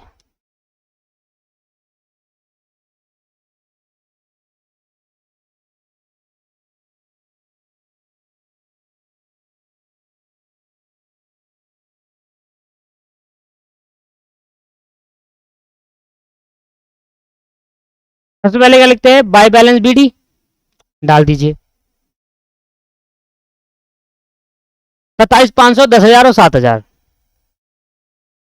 27,500, 10,000 और 7,000। ठीक है, जैसे ही आप ये डालोगे ना, सिर्फ रियलाइजेशन अकाउंट में पहुंचना, रियलाइजेशन अकाउंट के डेबिट साइड पे जाना पहले। ठीक है, जरा ध्यान दीजिएगा, रियलाइजेशन अकाउंट के डेबिट साइड में इस बार देखो कहां है कैपिटल, ए कैपिटल। देखो रियलाइजेशन अकाउंट डेबिट हो रहा है, ये यहां से हो रहा है कैपिटल, तो जब इसको मैं ट्रांसफर करूंगा तो ए कैपिटल में क्रेडिट साइड पे शो होगा। समझ में आ रहा है नहीं आ रहा? दोबारा सुनेंगे, एक अकाउंट से दूसरे अकाउंट में जब ट्रांसफर किया जाता है तो क्रॉस पोस्टिंग होती है। तो ए कैपिटल अगर यहां से हो रहा है तो मैं इसके ए कैपिटल में जाऊंगा तो शो करूंगा तो 6,000 रुपए क्रेडिट साइड पे जाएगा। तो देखो एंट्री क्या होगी? Realisation account debit to A capital. तो रिलायसन की वजह से ए की कैपिटल बढ़ गई, और किसकी बढ़ी? सी कैपिटल बची, बढ़ गई। तो रिलायसन की वजह से ए की कैपिटल बढ़ गई और सी की बढ़ गई, तो बाय रियलाइजेशन। बस यही करना है इसके अंदर। जहां जहां रिलायसन में कैपिटल अकाउंट दिखा, अगर डेबिट में दिखा तो क्रॉस पोस्टिंग होगी क्रेडिट में, अगर क्रेडिट में दिखा तो क्रॉस पोस्टिंग होगी डेबिट पे। तो रिलायसन की वजह से ए की कैपिटल बढ़ गई, कितनी बढ़ी? 6,000 रुपए, और सी की कैपिटल बढ़ गई 1,530 रुपए। समझ में आ रहा है? Realization account debit to A capital to C capital, यही तो एंट्री होगी। एक अकाउंट से एंट्री पास करनी तो आती है ना आपको, क्या होगी? Realisation account debit to A capital to C capital. तो realisation account debit to A और टू सी, तो ए और सी कैपिटल बढ़ गई रिलायसन की वजह से। अब देखो रिलायसन अकाउंट क्या हो रहा है? क्रेडिट, तो मतलब ए और सी कैपिटल घट गई, तो ए की घट गई, बी की घट गई और सी की घट गई। तो रिलायसन की वजह से ए की कितनी घटी? 18,000 रुपए, बी की टोटल कितनी घटी? 14,200, और सी कितनी घटी? 8,000 रुपए। तो रिलायंस की वजह से ए बी सी तीनों ही अपडेट कर रही, क्रॉस पोस्टिंग तो कर रहा हूं भाई। जो रिलायंस के डेबिट साइड पे है, डेबिट साइड पे उसको क्रेडिट में भेज रहा हूँ कैपिटल के, और जो रिलेशन के क्रेडिट साइड में दिख रहा है कैपिटल अकाउंट, उसको डेबिट साइड में भेज रहा हूँ। जहां जहां एबीसी का कैपिटल अकाउंट है उसी को ट्रांसफर करना है। तो टू रियलाइजेशन, टू रियलाइज, बस इतना लिखना है इसमें, कुछ नहीं। तो बस वो देख लेंगे ए कैपिटल कितने से बढ़ गई, ए कैपिटल कितने से घट गई, 18,000 रुपए। भाई ये जब ले जा रहा है फर्नीचर और डाटा तो पैसा देकर जाएगा ना, तो कैपिटल काट देंगे। 18, 14,200 और 8,000, 18,000, 14,200 और 8,000। बहुत सिंपल वे में करा रहा हूं मैं आपको, बुक में देखो तो कंफ्यूज हो जाओगे आप। टोटल कर देना, खत्म हो गया, कुछ भी तो नहीं करना था। बस एक बात हमेशा ध्यान रखना, जब कोई फर्म डिसॉल्व होती है ना दोस्तों, और जब उस टाइम पे पार्टनर कैपिटल अकाउंट बनता है तो सीडी नहीं आएगा। भाई सीडी क्यों आएगा, आप मेरी बात समझिए। बैलेंस ट्रांसफर कैरी फॉरवर्ड मैं तभी करूंगा ना दोस्त, जब मेरा अगले साल बिजनेस चलेगा। भाई इस साल तो बिजनेस बंद हो रहा है, तो जो पैसा ए बी सी एक पार्टनर का बनता है उसको बैंक अकाउंट से पेमेंट कर देंगे, बस खत्म। बताइए 27,500 प्लस 600, 27,500 प्लस 600, ये आ गया 28,100। 28,100 इसका बन रहा था टोटल, जिसमें से 18,000 रुपए का ये एसेट ले गया। तो हमने कहा भाई 10,100 आपका बन रहा है, ये आप हमसे आपको पेमेंट कर देंगे, टू बैंक अकाउंट से पेमेंट कर दो, बस यही समझना है डिजिटल में। आप समझिए ऐसे क्यों कर रहे हैं भाई, carry forward to balance CD का मतलब है हम इस बैलेंस को अगले साल कैरी फॉरवर्ड कर रहे हैं। इसका मतलब कि अगले साल बिजनेस चलेगा, तो यहां पर डिजिटल के टाइम पे बिजनेस नहीं चलता भाई, बिजनेस बंद हो रहा है आज, तो जितना पैसा ए और बी और सी कैपिटल का बनता है उसको पैसा चुका देंगे। समझ में आया? अब बताओ इसका कितना बन गया सर, इसका बन गया 10,000 रुपए। मैंने कहा ना मेरा तरीका बहुत सिंपल है दोस्तों। ओहो, अरे नहीं, इससे तो पैसा लेंगे उल्टा। भाई 10,000 इसकी कैपिटल है और 14,200 का ये क्या ले गया, सामान ले गया हमसे, तो भैया तू पैसे लेकर आ, इससे पैसा मंगवाएंगे। देखो उसकी क्रेडिट साइड में ज्यादा है तो यहां लिखेंगे बाय बैंक अकाउंट, इस भाई से पैसा मंगवाएंगे 4,200 रुपए। समझ में आ रहा है आपको? अभी समझो कि 10,000 इसकी कैपिटल है हमारे ऊपर, हमें इससे 10,000 रुपए देने भी को और लेने 14,200 है। डेबिट साइड का मतलब क्या है, फर्म को पैसा लेना है। क्रेडिट साइड का मतलब क्या है, फर्म को पैसा देना है। ये फर्म की लायबिलिटी है और ये फर्म की एसेट है। तो बी पार्टनर से 14,200 लेने हैं क्योंकि 14,200 की एसेट ले गया और उसका पैसा पास 10,000 पड़ा है, तो क्या करूं, इससे पैसा और मंगवाया जाएगा। 7,000 प्लस 1,530, ये आ गया 8। ओहो एक चीज भूल गया, रियलाइजेशन लॉस भी तो ट्रांसफर होगा टू रियलाइजेशन। एक चीज भूल गया दोस्तों, सॉरी, एक चीज तो ध्यान दिया नहीं, रियलाइजेशन जो लॉस है वो भी तो ट्रांसफर किया जाएगा। ये देखो ये रहा, ये भी तो ए बी सी तीन कैपिटल है, तो डेबिट साइड में है तो क्रॉस पोस्टिंग को क्रेडिट, ये क्रेडिट साइड में रियलाइजेशन के क्रेडिट साइड पे है तो क्रॉस पोस्टिंग होकर डेबिट में आ जाएगा। तो 4,080, 1,360, 1,360, ये भूल गया मैं। 4,080, 1,360 और 1,360। अब जरा दोबारा कैलकुलेशन कर लीजिए एक बार, ये चेंज हो जाएगा, यहां चेंज हो जाएगा, ये चेंज और ये चेंज। बस दोबारा देखिए, यहां का टोटल 2,800 है, 28,100 में माइनस करेंगे 18,000 माइनस करेंगे 4,080, यह जाएगा 6020। ये आता है बैलेंसिंग फिगर से। अब तो और आता है 14,200 पहले और 1,360 का लॉस। भाई इस पार्टनर को 15,560 रुपए देने हैं और इसका पड़ा कितना पैसा, इसका सिर्फ 10,000 पड़ा है, तो वो तो गए 5,560 रुपए और लेकर आ, इससे बोलेंगे सेम एज इट इज। ये आ गया 7,000 प्लस 1,530, नहीं ये ज्यादा आ रहा है, 9,360, 9,360, तो 9,360 माइनस 1,530 माइनस 7,000, तो 830 रुपए से और मंगाएंगे। तो अब ये हुआ कि हमें ए पार्टनर को 6,020 रुपए देने हैं और बी और सी से पैसा लेना है। बैंक अकाउंट बनाऊं, बैंक अकाउंट में कोई मुश्किल थोड़ी ना है दोस्त, जहां जहां दोनों अकाउंट में बैंक अकाउंट दिखा बस क्रॉस पोस्टिंग कर दो। यहां ये डेबिट में है तो क्रेडिट कर देंगे, यहां क्रेडिट में तो डेबिट कर देंगे, ऊपर देखेंगे ऊपर डेबिट में तो क्रेडिट कर देंगे, क्रेडिट में तो डेबिट, और जिस अकाउंट से आ रहा है उस अकाउंट का नाम डालेंगे बस। तो आओ सर बैंक अकाउंट बनाते हैं। इसलिए मैंने कहा था ये चीज बहुत सिंपल होती है, या तो कैपिटल अकाउंट सबसे सिंपल होता है। बस सारा खेल रियलाइजेशन का है दोस्तों। अगर आपको रियलाइजेशन अकाउंट बनाना आ गया तो समझ लेना आपको सब आ गया पूरा डिसोल्यूशन, फिर तो कुछ भी नहीं है, फिर तो कैपिटल अकाउंट बनाना तो इजी है। देखो बैंक अकाउंट अगर आप वैसे नहीं बनाना चाहते, नॉर्मल समझ के बनाना चाहते हो, क्रॉस पोस्टिंग नहीं करना चाहते हो, तो एक ही चीज समझने लायक है इसके अंदर कि पैसा अगर आया होगा तो डेबिट कर दूंगा, पैसा अगर गया होगा तो क्रेडिट कर दूंगा। सबसे पहले मैं डालूंगा टू बैलेंस बीडी।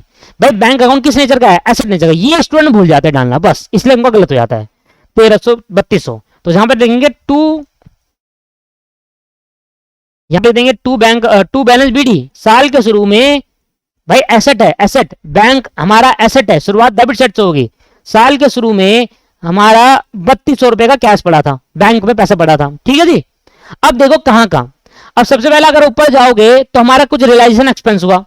अब रियलाइजेशन एक्सपेंस से पैसा आएगा या जाएगा? जाएगा। तो कहां भेजूंगा? क्रेडिट साइड पे। अब देखो क्रॉस पोस्टिंग करोगे तब भी क्रेडिट होगा।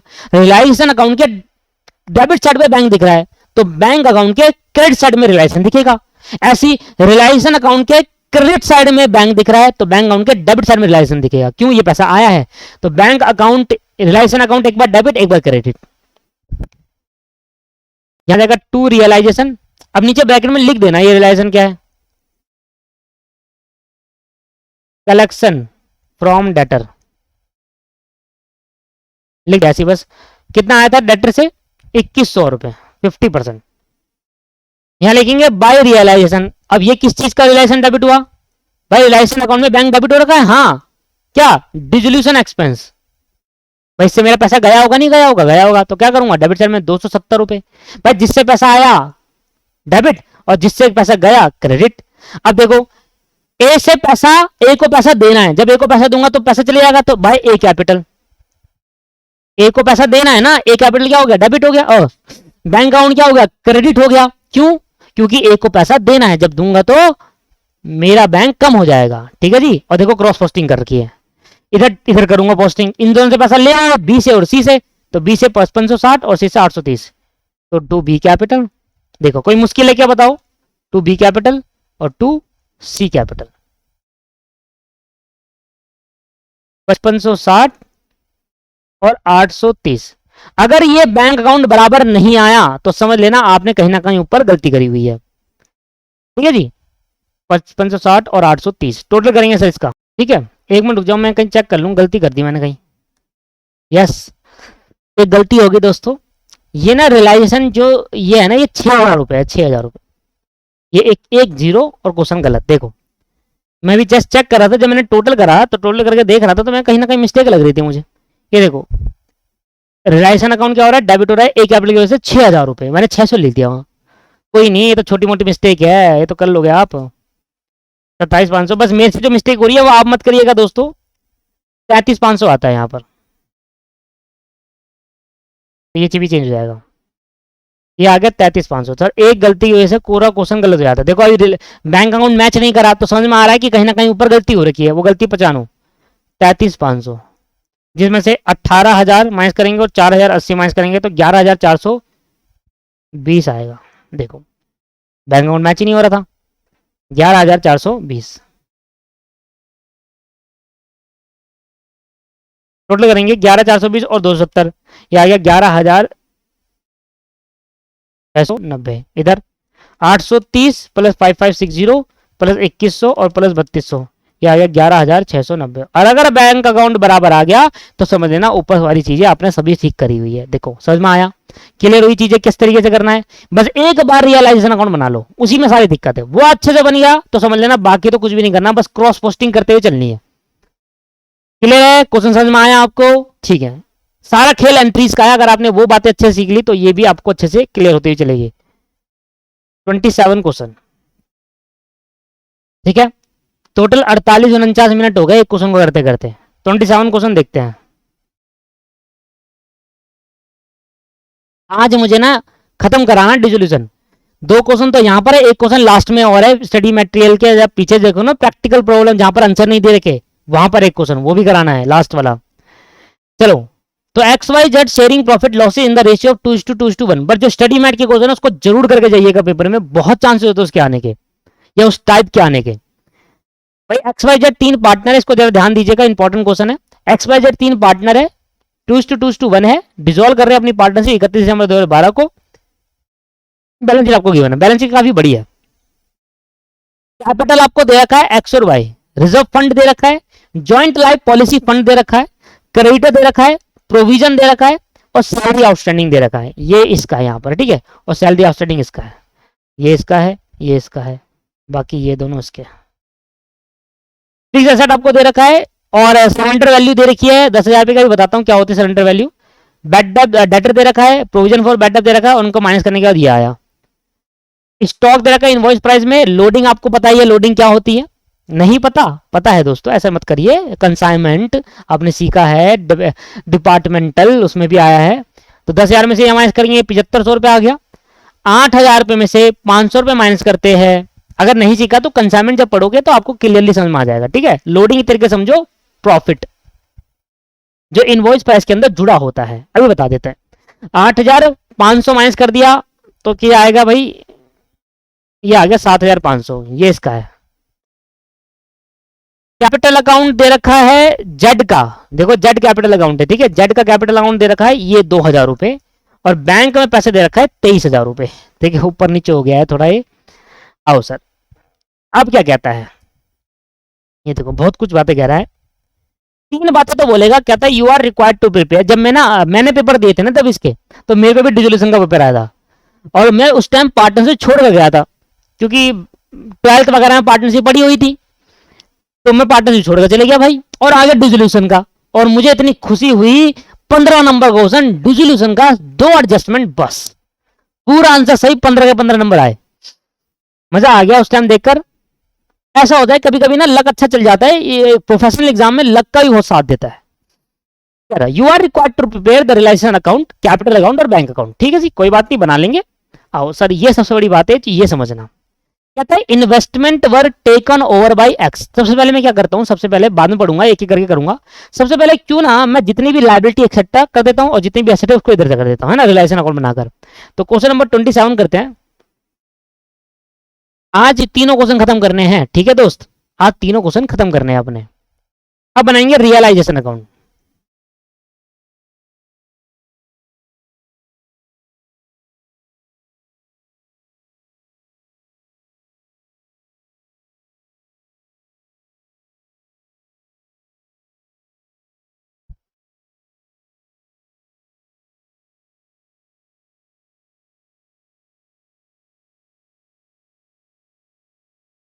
Amount,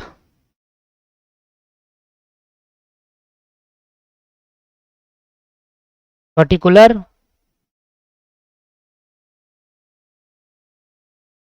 particular,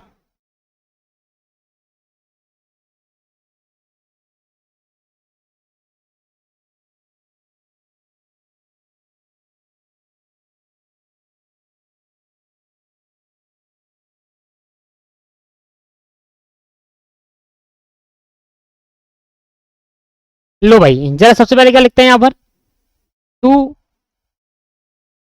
sundry asset, 3 asset को छोड़कर बाकी सारी एसेट डाल देना।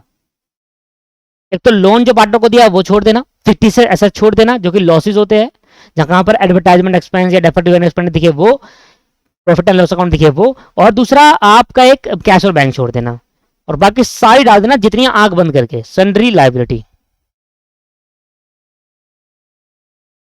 को याद करना, ठीक है, पार्टनर को लोन दिया वो छोड़ देना, फिक्टिशियस एसेट जो है वो छोड़ देना और कैश और बैंक छोड़ देना। ये 3 एसेट है जो छोड़ देना, बाकी सारे किस सारे डालना है। एक ही करके डालते हैं। सबसे पहले फिक्स एसेट डाल दो 50,000 रुपए की,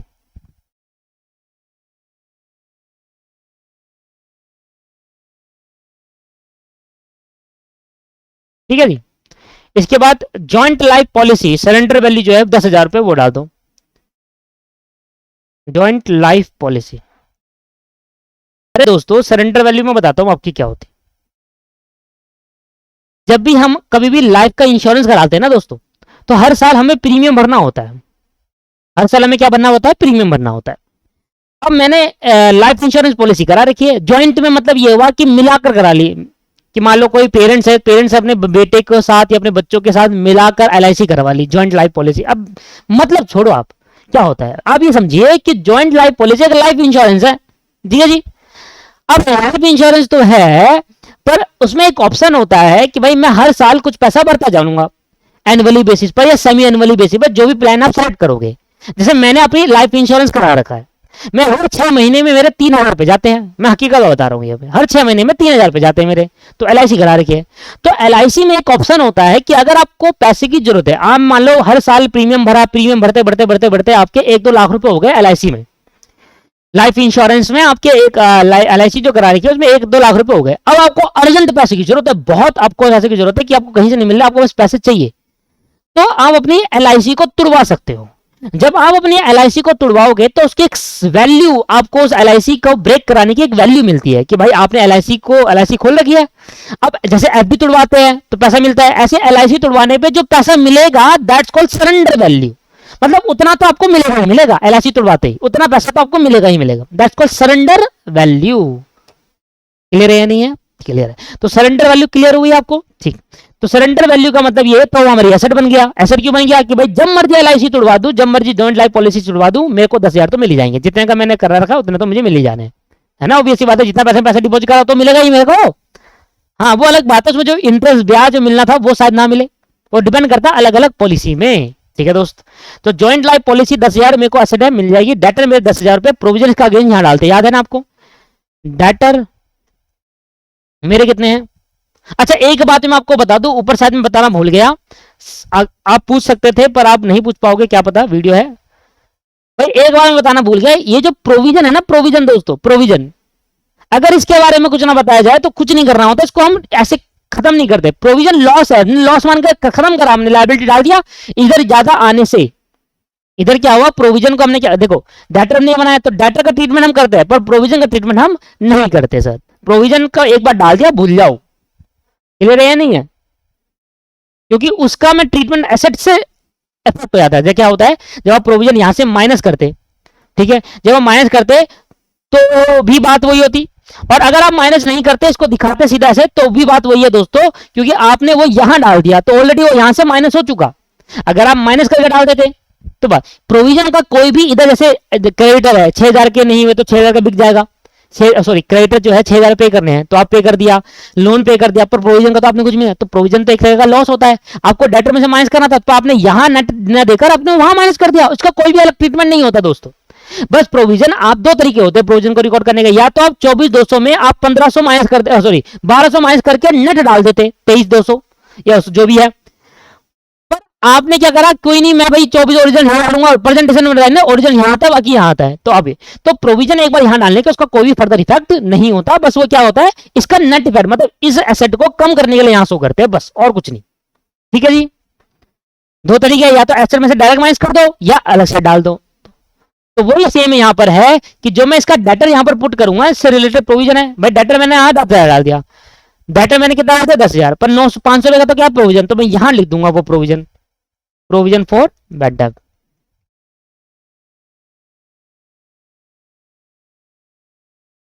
यहां डालने का पर्पज ये है कि 10,000 में से 500 का प्रोविजन है, माइनस कर दिया, अपोजिट साइड में भेजकर माइनस कर दिया, ये मतलब हो गया इसका, ठीक। स्टॉक मेरा 10,000 रुपए का है, उससे रिलेटेड लोडिंग स्टॉक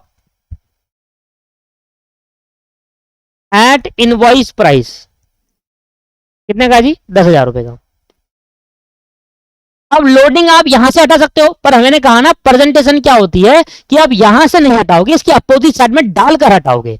तरीका तो पता है ना आपको, डेटर में से प्रोविजन लेस कर दो, एक तो ये तरीका डेटर कम करने का, या लायबिलिटी साइड में भेज दो, एक ये तरीका है। दो तरीके हो गए ना किसी चीज को कम करने के, या तो उसको डायरेक्ट वहां से माइनस कर दो या उसको अपोजिट साइड भेज दो, ठीक है जी। तो यहां पर जो प्राइस लोडिंग है वो आपको यहां डाल देंगे, तो इसको बोल दूंगा प्रोविजन ऑन स्टॉक, ऐसा बोल सकते हो, प्रोविजन ऑन स्टॉक कह सकते हैं, या अगर आप चाहो तो प्राइस लोडिंग भी कह सकते हो, कोई फर्क नहीं पड़ता। वो 2,000 रुपए आपका यहां आ जाएगा, समझ में आ रहा है ना। कभी भी आप ऐसा मत करना डेटर में से सीधा 500 माइनस करके नेट दिखा दिया, प्रेजेंटेशन गलत हो जाएगी, तरीका गलत हो जाएगा। वो पहले डेटर यहां पर आएगा, उसका प्रोविजन यहां पर आएगा, तब भी तो माइनस हो ही रहा है। एसेट को यहां डाल दे 10,000, 500 यहां से माइनस कर दिए, जब टोटली में करोगे तो 10,000 में से 500 ये भी तो माइनस होगा, ठीक है सर। चलो इन्वेस्टमेंट 8,000 रुपए का, उससे रिलेटेड प्रोविजन, एसेट से रिलेटेड प्रोविजन कहां जाता है, लायबिलिटी साइड में, तो इन्वेस्टमेंट 8,000 का यहां डाल देंगे। मैंने आपको ये चीज पहले सिखा रखी है कि एसेट से रिलेटेड प्रोविजन लायबिलिटी साइड में जाएंगे। इन्वेस्टमेंट 8,000 रुपए का है, और इन्वेस्टमेंट फ्लक्चुएटिंग फंड है क्या, investment fluctuating fund IFF, investment fluctuating fund 500 रुपए का यहां पर आ जाएगा, कितना 500। ठीक है जी, क्लियर हो गया। इन्वेस्टमेंट हो गया, जेट की कैपिटल शो नहीं करते, मैंने आपको बताया था कैपिटल शो नहीं होता, पार्टनर से रिलेटेड कोई भी चीज यहां पर शो नहीं होगी, बैंक शो नहीं करेंगे, बस खत्म हो गया एसेट साइड। अब लायबिलिटी साइड में आ जाओ। लायबिलिटी में क्या है, कैपिटल शो नहीं होगी। रिजर्व फंड क्या होगा, नहीं दोस्तों, एसेट के अगेंस्ट बनने वाला रिजर्व आता है, और वैसा रिजर्व नहीं होता है जनरल रिजर्व है, इसको सीधा डायरेक्टली पार्टनर कैपिटल अकाउंट में डिस्ट्रीब्यूट कर देते हैं।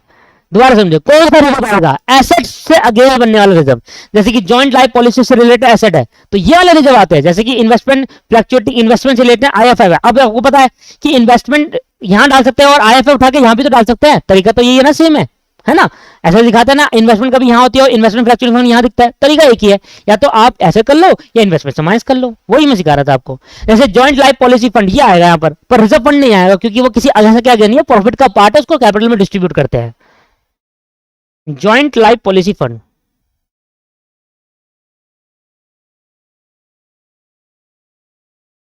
कितना जी, 10,000। क्रेडिटर आपको दिख रहा है 19,000 रुपए का, क्रेडिटर आपको दिख रहा है। अब लायबिलिटी के अगेंस्ट अगर कोई प्रोविजन हुआ वो भी रिकॉर्ड होगा रियलाइजेशन में, जैसे एसेट के अगेंस्ट कोई प्रोविजन होता है वो जाता है, ऐसे लायबिलिटी के अगेंस्ट भी प्रोविजन होता है, बहुत कम आता है ये, पर प्रोविजन होता है। जैसे कि क्या क्रेडिटर कितने के है बताओ जरा, 19,000 रुपए के। अब कभी कभी क्या होता है कि हम क्रेडिटर को फ्यूचर में डिस्काउंट देंगे, तो फ्यूचर में जब हम क्रेडिटर को डिस्काउंट देंगे तो इससे फ्यूचर में होने वाला लॉस, अगर मैं क्रेडिटर को 500 रुपए का, क्रेडिटर को, मेरे क्रेडिटर है, ठीक है, सॉरी मैं गलत बोल पड़ा, क्रेडिटर है जिसको मुझे पैसा देना है 19,000 रुपए, मान लो आप मेरे क्रेडिटर हो, मुझे आपको 19,000 रुपए देना है। अब आपने मेरे को कहा कि मैं आपको डिस्काउंट दूंगा, तो मैंने क्या करा, उसको अपनी क्या मान लिया, एसेट मान लिया। आपने मुझे कंडीशन लगाई कि अगर आप एक हफ्ते के अंदर अंदर पेमेंट कर देते हो तो मेरे से आप डिस्काउंट ले लेना, तो मैंने कहा अच्छा मैं तो पेमेंट कर दूंगा, तो वो डिस्काउंट में रिकॉर्ड कर लेता हूं। बाकी मुझे यहां पर बिल्कुल ये सही, मैं शुरुआत से जब आप पीएनएल अकाउंट चैप्टर पढ़ोगे ना, पीएनएल अकाउंट, तो ये वो कॉन्सेप्ट होता है provision on discount on creditor. Final account chapter पढ़ते हो तो वहां पर एक अर्जन आती है provision for discount on creditor, ये वाला कॉन्सेप्ट है कि हम क्रेडिटर के अगेंस्ट डिस्काउंट का प्रोविजन मेंटेन कर लेते हैं, पर नहीं मेंटेन करना चाहिए। ये मुझे सबसे गलत पार्ट लगता है, क्योंकि हम प्रूडेंस कॉन्सेप्ट कहता है कि फ्यूचर में होने वाले लॉसेस को आप क्या करो, रिकॉर्ड करो, पर फ्यूचर में होने वाले प्रॉफिट को आप रिकॉर्ड मत करना। यही कहता है ना प्रूडेंस कॉन्सेप्ट, फ्यूचर में होने वाले लॉसेस को आप पहले रिकॉर्ड कर लो, पर फ्यूचर में होने वाले प्रॉफिट को। पर ये जो क्रेडिटर में डिस्काउंट मिलने वाला है कि अगर मैं एक हफ्ते के अंदर पेमेंट कर दूंगा तो क्रेडिटर में मुझे जो डिस्काउंट मिलेगा वो मेरा फ्यूचर प्रॉफिट है, तो मैं इसको अभी रिकॉर्ड कर लेता हूं, इसलिए क्रेडिट में से अभी माइनस कर देता हूं। ये गलत है, बट इधर यहां माइनस करने का रीजन इसलिए करा, मैंने आपको बताया कि गलत क्यों है, मेरे हिसाब से गलत है। पर अगर बुक के पॉइंट ऑफ व्यू से सोचे तो बुक ये सोच के इसको रिकॉर्ड करता है कि ये तो 100% प्रॉफिट होने वाला है। हम बुक सोचता है, जो स्टडी मटेरियल है या कोई भी अकाउंटिंग से सोच रहा है, मैं आपको बता रहा हूं, वो ये कहता है कि यार ये तो 100% प्रॉफिट होगा ही होगा। क्रेडिटर ने, आप क्रेडिटर हो, मेरे को आपको 19,000 रुपए देने हैं, आपने मुझे शर्त रखी, आपने कहा अगर आप 19,000 रुपए एक हफ्ते के अंदर पेमेंट कर दोगे तो आप मुझे 500 का डिस्काउंट दोगे, तो ये तो मेरे पे है, तो मैंने कहा मैं तो कर ही दूंगा, मैं तो कल ही कर दूंगा, मैं तो 3 दिन में कर दूंगा, मैं तो एक हफ्ता होने से एक दिन पहले कर दूंगा, ठीक है। अब ये तो 100% प्रॉफिट होने वाला है, अब ये तो है पक्का कि अगर मैं एक हफ्ते से पहले पेमेंट कर दूंगा तो मुझे 500 का मिलेगा ही मिलेगा। तो इसलिए वो कह रहा है कि अनसर्टेनिटी होगा नहीं, फ्यूचर में होगा बड़ा प्रॉफिट, आज रिकॉर्ड मत करना, ऐसा प्रूडेंस कॉन्सेप्ट कहता है, पर ये फ्यूचर में होगा ही होगा, अनसर्टेनिटी होगा ही होगा, इसलिए वो रिकॉर्ड कर दे रहा है। समझ में आ रहा है? पर मेरे हिसाब से ये नहीं आना चाहिए भाई, फ्यूचर में जब प्रॉफिट होगा तभी रिकॉर्ड करना। रेवेन्यू रिकॉग्नाइज प्रिंसिपल क्या कहता है, वो यही कहता है, ठीक है। तो फ्यूचर में होने वाला प्रॉफिट फ्यूचर में रिकॉर्ड करना चाहिए, पर क्यों ना कर दिया भाई, मैंने आपको बताया ना, बुक क्या सोच कर रहा है कि फ्यूचर में प्रॉफिट होने वाला नहीं है, होगा ही होगा, 100% श्योर है, क्योंकि हम एक हफ्ते के पहले पेमेंट कर ही देंगे, इसलिए वो हमें डिस्काउंट देगा और हमारा प्रॉफिट हमें उसे उसको 18,500 देना, हमारे ऊपर लायबिलिटी 18,500 की। ऐसे है ये कंसेप्ट, क्लियर हुआ या नहीं हुआ? हर एक चीज का पीछे लॉजिक है, मेरे हिसाब से मुझे गलत लगता है, बनाना चाहिए, पर क्योंकि ये कॉन्सेप्ट बनाया गया है तो मैं आपको सिखा रहा हूँ ये कॉन्सेप्ट का बिहाइंड लॉजिक क्या है। कि वो कह रहा है कि भैया देखो एक हफ्ते के अंदर पेमेंट करोगे 19,000 तो 500 का डिस्काउंट लेना, तो मुझे अब कितने पेमेंट करना है उसको एक हफ्ते के अंदर, 18,500, तो इसलिए वो 18,500 यहाँ पर लिखा हुआ है कि ये प्रॉफिट तो हो ही गया, तो कोई बात नहीं, ये मेरी एसेट मान ली जाती है, क्योंकि इससे रिलेटेड अगेंस्ट प्रॉफिट होता है वो एसेट साइड में रिकॉर्ड होता है। अपोजिट साइड में क्रेडिटर यहाँ हो गया, provision for discount on debtor यहाँ होता है, प्रोविजन ऑन, इसको बोलते हैं provision on discount on creditor. एक बात ध्यान रखिएगा, यहां से माइनस मत करिएगा, तरीका अलग होता है। अगर किसी एसेट में से माइनस हो रही है कोई चीज, प्रोविजन वगैरह, तो उसको इस साइड भेजते हैं, उसमें से माइनस नहीं करते, प्रेजेंटेशन गलत हो जाएगा, पेपर में भी काट सकने के चांसेस पूरे हैं। यहां जाएगा 500 रुपए और यहां जाएगा 19,000 रुपए, ऑटोमेटिकली डेफ हो गया। जब मैं इसका टोटल करूंगा, इसमें 500 माइनस करूंगा तो ऑटोमेटिक हो गया ना माइनस। ठीक, सैलरी आउटस्टैंडिंग डाल दो। ये तो देखो आप, इतने इतने सारी तो चीजें इसके अंदर है।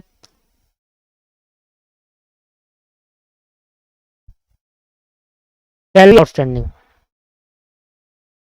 आप देखिए टोटल कितनी चीजें इसके अंदर आई है। अब सबको रियलाइज भी तो करना है, पेमेंट भी करनी है, तो वो सभी चीज देखनी है, ध्यान में रखनी है। 50,000 प्लस 10,000 प्लस 10,000 प्लस 10,000 प्लस 8,000 और प्लस 500, ये आ गया 88,500, 88,500 इसका 500 प्लस 2,000 प्लस 500, 10,000, 19,000 और 2,000, ये आ गया 34,000 रुपए। क्लियर है? सारी लाइबिलिटी एसेट, लाइबिलिटी साइड में जो दिख रहा था सारी लाइबिलिटी डाल दी और सारी एसेट्स डाल दिया। क्लियर हो गया, नहीं हो गया? क्लियर। अच्छा, इसके बाद मैं रियलाइजेशन करूंगा, पर धीरे धीरे, जैसे जैसे कहेगा वैसे वैसे करते चलूंगा। अब पढ़ते जाते हैं, ठीक है? अब तो आसान हो जाएगा थोड़ा। कहते हैं इन्वेस्टमेंट जो है वो टेकन ओवर बाय एक्स, 6,000 रुपए का इन्वेस्टमेंट एक्शन ले ली। ठीक है, जब इन्वेस्टमेंट मेरी यहां शो कर रही है, इन्वेस्टमेंट मेरी कितनी शो कर रही है, यहां पर शो कर रही है, एक्शन ले ली, तो मैंने कहा कितने के लिए 6 जाएगी, तो बाय एक्स कैपिटल अकाउंट। तो यहां पर आएगा ना, जब इन्वेस्टमेंट यहां शो करिए, इसको खत्म करने के लिए यहां लिखना पड़ेगा। तो इन्वेस्टमेंट ले ली कितने की, 6,000 रुपए की। तो अभी मत लिखना, मत, हो सकता है एक्स कुछ आगे भी और ले रहा हो। चलो बाहर डाल देता हूं, इन्वेस्टमेंट ले ली 6,000 रुपए की, एक्शन ले ली। Creditor of 10,000 were taken over by Y who has agree to settle account with them at 9900। कहता है क्रेडिटर थे हमारे पास, ये रहे 19,000 रुपए का। कह रहा है इस 19,000 के क्रेडिटर में से 10,000 के क्रेडिटर कौन ले गया, 10,000 के क्रेडिटर ले गया भाई वाई। और वाई ने कहा कि भाई ये जो क्रेडिटर है, आप मान लो आप 19,000 के क्रेडिटर हो, अब 9,000 की क्रेडिटर आपको फर्म देगी, 9,000 की पेमेंट आपको फर्म करेगी, 10,000 की पेमेंट आपको कौन करेगा, भाई। वाई ने आपसे बात करी, वाई ने कहा कि भाई देखो हमें, मेरी तरफ से मुझे आपको 10,000 रुपए देने, 19,000 के 2 भाग कर दिए, 10,000 आपको वाई देगा, 9,000 मैं दूंगा, ये समझो आप अपने पॉइंट ऑफ व्यू देखो। अब वाई आपके पास आया, वाई ने कहा कि भाई देखो 10,000 नहीं, 9,900 रुपए लो और 100 रुपए का डिस्काउंट दो, क्योंकि आने में भी खर्चा हुआ है, तो इतना तो आप मानते हो। तो 9,900 रुपए देकर फुल सेटलमेंट कर ली। तो भाई क्रेडिटर जो 19,000 रुपए के है, उसमें से 10,000 वाई ने पेमेंट करी, 9,000 कोई और करेगा। तो पहले वाई ने जो पेमेंट करी उसके अलग कर दो, वाई कैपिटल अकाउंट। क्रेडिटर यहां है, पेमेंट करने पे यहां आएगा क्रेडिटर, और करी 9,900। तो जो 9,900 वाई ने करी, तो वाई कैपिटल भी 9,900 से बढ़ेगी, क्योंकि उसने पेमेंट करी तो फर्म देगा उसको।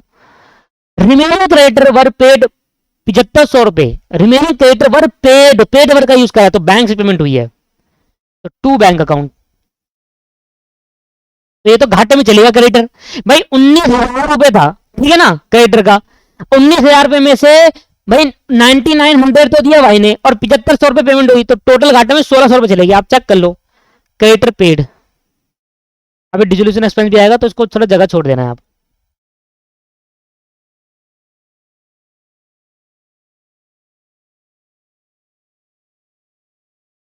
क्रेडिटर कितने पे करे, 7,500 रुपए, ठीक है जी।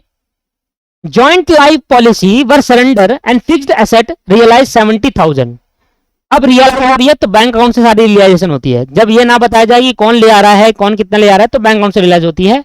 यहां ले देंगे एसेट रियलाइज्ड, लिख देंगे लायबिलिटी सेटलमेंट। तो भैया जॉइंट लाइफ पॉलिसी सरेंडर हो गई, 10,000 सरेंडर हो गई, रियलाइज कर लिया, खत्म हो गए, पैसा आ गए। इसके बाद मेरी फिक्स एसेट 70,000 रुपए की सरेंडर हुई, 70 रियलाइज हुआ इससे पैसा। फिक्स एसेट थी कितने की वैसे, 50 की, और बिकी कितने की, 70 की। ये तो फायदा ही फायदा हो गया दोस्तों। वो कह रहे हैं ना फिक्स एसेट कितने की बिकी, 70 की। स्टॉक एंड डेटर रियलाइज हुए 7,000 रुपए के एंड 9,000 रुपए के, स्टॉक 7,000 का हुआ। बस कुछ नहीं करना, बैंक अकाउंट से पैसा आता गया है और ये रियलाइज होते चले गए। जॉइंट लाइफ पॉलिसी 10,000 आया, फिर एसेट 70 की बिकी, 50 की, 70 की। स्टॉक मेरे कितने के थे, स्टॉक मेरे जितने के भी थे, पर 7,000 का स्टॉक पैसा आया 7 बेचकर, और 9,000 रुपए डेटर बेचकर पैसा आया। 7,000 का स्टॉक से पैसा आया, 9,000 से डेटर से पैसा आया। स्टॉक भी 10,000 के, तो उसको भी 10, तो 9,000 पे। और इससे ऑलरेडी मैं माइनस कर चुका है यहाँ डाल के इसके प्रोविजन, ठीक है जी। तो वो आपको सोचना नहीं है। One customer whose account was written off as a bad debt, एक कस्टमर था जिसका अकाउंट हमने राइट ऑफ कर दिया था, मतलब उसको बैड डेट मान लिया था। नाउ पेड 800 पे which is not include in 9,000 mention above. तो जो 9,000 रुपए ये वाला है ना, जो डेटर से पैसा मिला है, ये इसके अंदर इंक्लूड नहीं है। मान लो एक डेटर था जिसको हमने राइट ऑफ कर दिया था, हमें लग रहा था, फर्म को लग रहा था ये पैसा नहीं होने वाला, हमने कर दिया बैड डेट, उसको राइट ऑफ मान लिया, खत्म कर दिया, तो हमने एंट्री करी bad debt account debit to debtor, खत्म।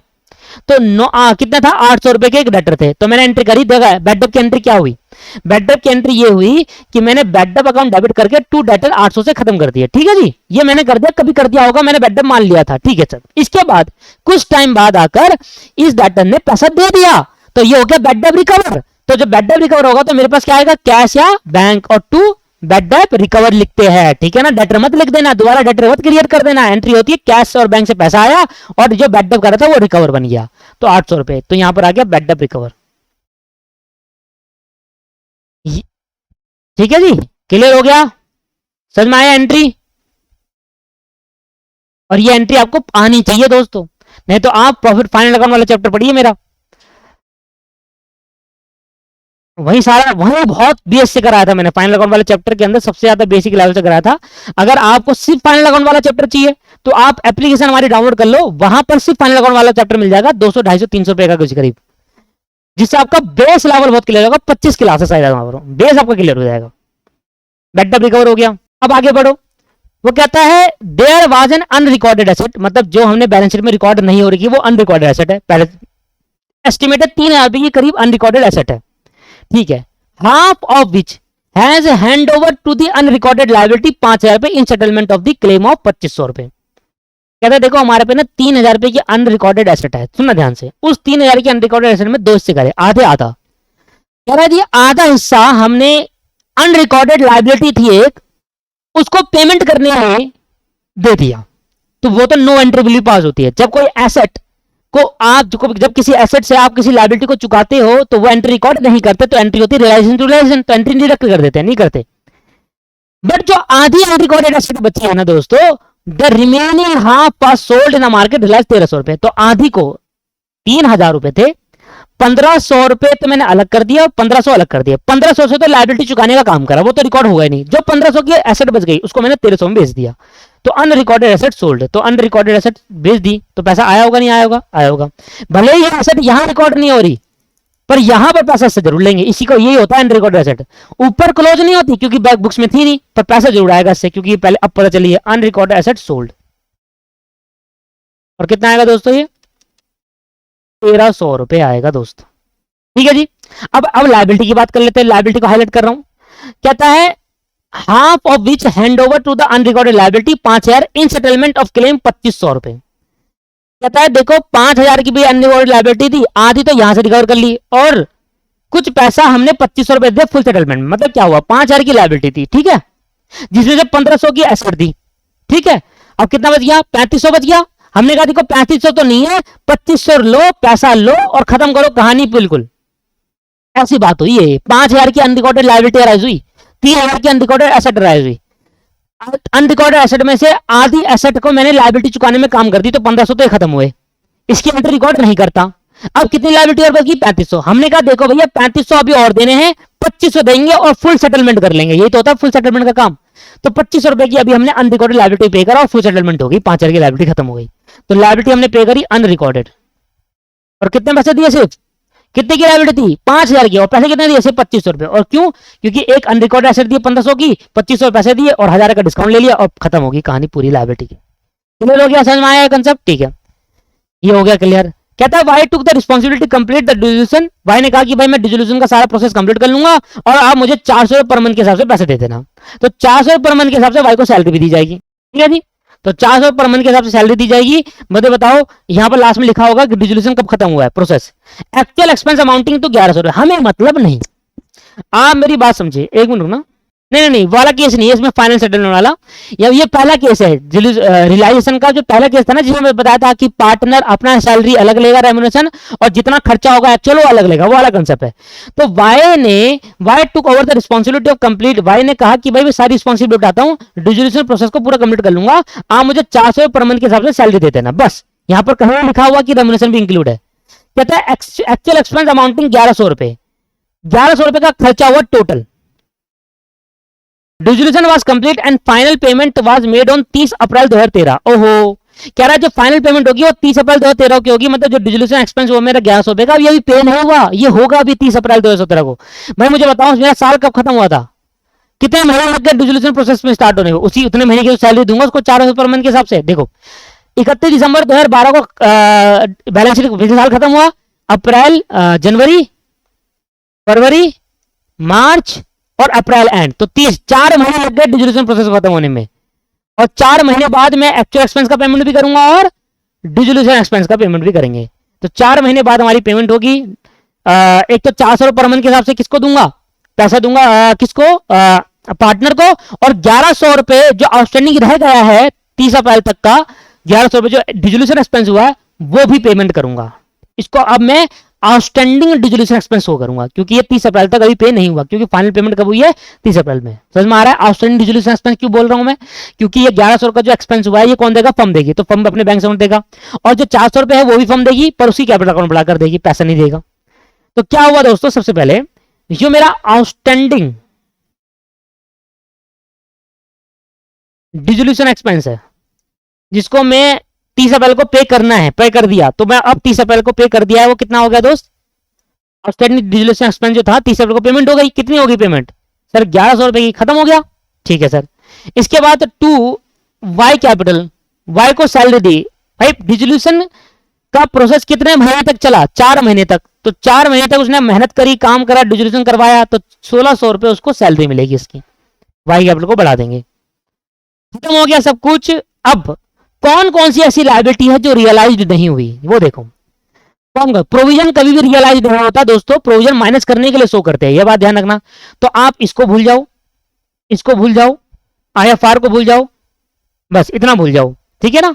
प्रोविजन कभी भी सेटलमेंट नहीं होता, प्रोविजन तो वो है जो हम माइनस करने के लिए, बस इसको इधर माइनस कर, इसका माइनस करने के लिए यहां शो करते हैं बस। क्रेडिटर का हो गया, हाँ हो गया।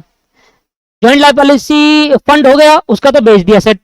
अरे ये एसेट बेच दी ना, किस बात की लायबिलिटी, एसेट बेच दी ना भाई, इसकी एसेट ये जो थी जो सरेंडर कर लिया ना, अब ये कोई किसी काम का नहीं रहा ना एसेट, ये एक लायबिलिटी थोड़ी ना है दोस्तों, ये तो एक फंड है, जो पैसा हमने कहां दे रखा है, जो पैसा जॉइंट लाइफ पॉलिसी का फंड हमारे पास है। इसका मतलब ये है कि हमने जो लाइफ पॉलिसी करा रखी है, अगर हम उसको सरेंडर करते हैं तो हमें 10,000 मिल जाएंगे, तो हमने सरेंडर कर ली। जब हमने सरेंडर कर ली तो अभी कोई काम की नहीं हो गया, क्रेडिटर हमने कर दिया रिकॉर्ड, सैलरी आउटस्टैंडिंग नहीं हुआ, तो मैंने एक नोट लिखवाया था, याद करो कि अगर कोई लायबिलिटी सेटलमेंट के बारे में ना बताया गया तो हम मान लेना जितनी बुक वैल्यू थी उतने में सेटल हो गई होगी। तो आउटस्टैंडिंग सैलरी, आउटस्टैंडिंग सैलरी कितने की, आउटस्टैंडिंग सैलरी ₹2,000 की, कितना आया जी, 7500, 2500, 1100 और 2000, ये आ गया 13,100। ठीक है जी। अच्छा, ज्वाइंट लाइफ पॉलिसी के बारे में दोबारा सुने एक बार। हमने एक फंड क्रिएट करा, हमने कहा इस फंड से हम हमेशा पैसा देते रहेंगे। मान लो हमें एक साल की जो हमारा प्रीमियम हो ₹10,000 है, तो हमने इस साल का जो फंड क्रिएट करा वो 10,000 करा, वहां से पैसा निकाला और प्रीमियम जमा करा दिया। ठीक है जी। तो अभी तक हमारा जो पैसा चले गया है वो कितना चले गया है, मान लो अभी जो अभी बुक के हिसाब से देखो, स्टडी मेट के हिसाब से, तो हमारा जो पैसा चले गया वो ₹10,000 चले गया। तो जब हमारा ₹10,000 ऐसा चले गया है तो ये फंड था, इस फंड में से हमने पैसा डाला था, प्रॉफिट का पार्ट डाला था अपनी एसेट का, और वो हमने उसके जॉइंट लाइफ पॉलिसी करा ली। ठीक है जी। अब क्या हुआ कि जो फंड था उसमें बताया गया था कि अगर आप इसको बीच में कभी तुड़वाते हो, ब्रेक करते हो, तो जो जॉइंट लाइफ पॉलिसी है उसकी सरेंडर वैल्यू ₹10,000 है। तो मतलब जैसे आप तुड़वाओगे आपको 10,000 मिल जाएगा, और मैंने तुड़वा दी, 10,000 मुझे मिल गया। तो फंड किस लिए बनाया था, पेमेंट करने के लिए। ठीक है। अब जब फंड जब मैंने तुड़वा दी तो फंड किस काम का, फंड ऑटोमेटिकली वहीं पर खत्म हो जाएगा दोस्त। ठीक है सर, क्लियर है। तो फंड का कोई भी काम यहां पर नहीं होगा क्योंकि फंड खत्म हो चुका। बस ये अकाउंट यहां पर क्यों डाला है, क्योंकि जॉइंट लाइफ पॉलिसी को यहां पर इसलिए डाला है क्योंकि मुझे लायबिलिटी का क्लोजमेंट, लायबिलिटी साइड में जो भी चीज है उसका सब क्लोजमेंट करना था, इसलिए यहां पर इसको पुट करा। बस ये सेटलमेंट नहीं होता भाई, लायबिलिटी तो वो थोड़ी ना है, ये आउटसाइड लायबिलिटी किसी को पे करना है, क्रेडिटर जैसे किसी को पे करना, तो वो नहीं है दोस्तों। ये हो गया दोस्तों, इतना बात क्लियर हो गई, बस खत्म हो गया क्वेश्चन। टोटल कर देंगे, देखेंगे क्या आ रहा है, प्रॉफिट आ रहा है, लॉस आ रहा है। और जैसे आपका रियलाइजेशन अकाउंट बनाया तो सुकून ले लेना दोस्तों, उसके बाद कुछ भी नहीं होता। और मुझे कुछ नहीं दिखा, टोटल कर लेते हैं इसका। 10,000 प्लस 70,000 प्लस 7,000 प्लस 9,000 प्लस 800 और प्लस 1,300, ये आ गया 98,100। ठीक है जी, 98,100 प्लस 6,000 और प्लस 34,000 रुपये, ये आ गया 1,38,100। इस बार लाइबिलिटी साइड क्रेडिट साइड जाता है, 1,38,100। 1,38,100, ये आ गया 1,600, 1,600 माइनस 1,600 कर दो, माइनस 13,100 कर दिया, माइनस 9,900 कर दिया, माइनस 88,500 कर दिया, ये आ गया 25,000 रुपये। अच्छा एक चीज और यार, यहाँ पर गलती हो गई क्या सर, यहाँ 10,000 आएगा, 10,000, क्योंकि ये पेमेंट किसने करी है, 10,000। अरे अरे एक मिनट, ध्यान सुनेंगे एक बात को। 10,000 क्यों आएगा, मेरी बात सुनना। क्रेडिटर जो 19,000 रुपए के आप थे, आपको पेमेंट किसने करी, वाई ने, तो डिस्काउंट किसको मिला, वाई का। तो मैं फर्म की बुक में क्यों 9,900 लिख रहा हूं, दोबारा सुने एक बार, दोबारा सुने यार, ये तो ध्यान दिया ही नहीं। दोबारा सुने, मैंने कहा कि मान लो आप क्रेडिटर हो, आपको 19,000 रुपए देने हैं। अब भाई 19,000 रुपए से 9,000 मेरा हिस्सा का हो गया और 10,000 आपको देगा वाई। ठीक है जी, 10,000 कौन देगा, वाई देगा। अब मान लो आपने वाई को 100 रुपए का डिस्काउंट दिया, तो वाई आपको 10,000 देगा। मैं फर्म, आप एक पर्सन, आप क्रेडिटर हो, मैं फर्म हूं और फर्म का एक पार्टनर है वाई। ध्यान सुनेंगे, वाई आपको कितना देगा, वाई आपको 9,900 रुपए दे रहा है 10,000 के बदले। मैंने आपसे कहा कि देखो 9,000 आप मेरे से लीजिएगा, 10,000 आप वाई से लीजिएगा। आप एग्री हो गए, आप वाई के पास गए, वाई से बोला भाई 10,000 रुपए दो, क्रेडिटर के फर्म ने बोला है, ने कहा ठीक है जी। तो आपने, वाई ने आपको कुछ ऐसा कुछ बोल दिया, आपने 100 रुपए का डिस्काउंट उसको दे दिया। तो मुझे बताओ, जो डिस्काउंट आपने वाई को दिया, क्या वो फर्म की बुक में रिकॉर्ड होगा, नहीं होगा दोस्तों। फर्म की बुक में फर्म को जब डिस्काउंट मिलेगा तब रिकॉर्ड होगा ना। तो इसलिए फर्म के हिसाब से, जो मेरे फर्म के हिसाब से मैं मानूंगा, क्योंकि देखो आप, फर्म ने, सॉरी वाई ने आपको 10,000 रुपए देने हैं, अब वो आपको 9,900 रुपए दे रहा है, आपने उसको डिस्काउंट दिया 100 रुपए का, तो मुझे जो वाई को पैसा देना होगा वो 10,000 देना होगा, क्योंकि 100 रुपए का जो डिस्काउंट मिला है वो वाई को मिला है दोस्तों। 100 का डिस्काउंट है, वाई को है, फर्म को नहीं है। आप मेरी बात समझिए। मान लो आप फर्म हो, मैं वाई हूं, मैंने आपसे कहा कि भाई मुझे आप 10,000 रुपए दे दो, और ये 10,000 रुपए मैं पे कर दूंगा वाई को। तो मैंने 10,000 के बदले में 9,900 पे करा, वो डिस्काउंट मिला है ना, आप तो मुझे 10,000 ही दो। समझ में आया। तो जो वाई को डिस्काउंट मिला है ना, उससे उसका इफेक्ट फर्म को नहीं पड़ेगा। ये नोट लिख देना कि वाई ने जो 10,000 के क्रेडिट टेक ओवर कर रहे हैं ना, तो हम उसको 10,000 की पेमेंट करेंगे। अब वो आगे 9,900 का बेचे, 9,900 देकर सेटलमेंट कर ले या 9,500 देकर सेटलमेंट कर ले, वो उसका मर्जी, उसका प्रॉफिट। क्लियर है। तो यहां एक थोड़ी सी बात मुझे बतानी थी जो कि मैं मिस कर गया, इसके लिए सॉरी। वही तो, अगर मैं इसको फर्म का, अगर मैं यहां 9,900 लिख देता ना दोस्तों, तो लायबिलिटी कितने की, लायबिलिटी कितने की, 10,000 रुपए की यहाँ, और खत्म कितने कर रहा हूं 9,900, तो फर्म के प्रॉफिट में दिख जाता है।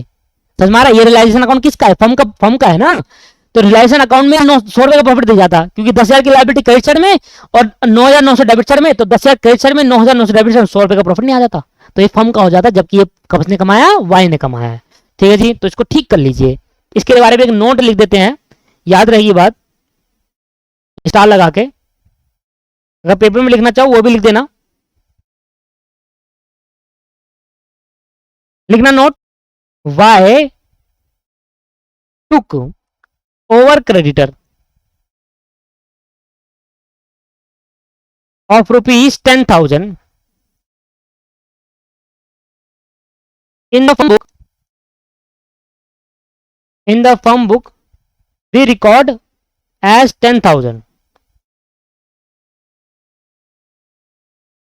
It doesn't matter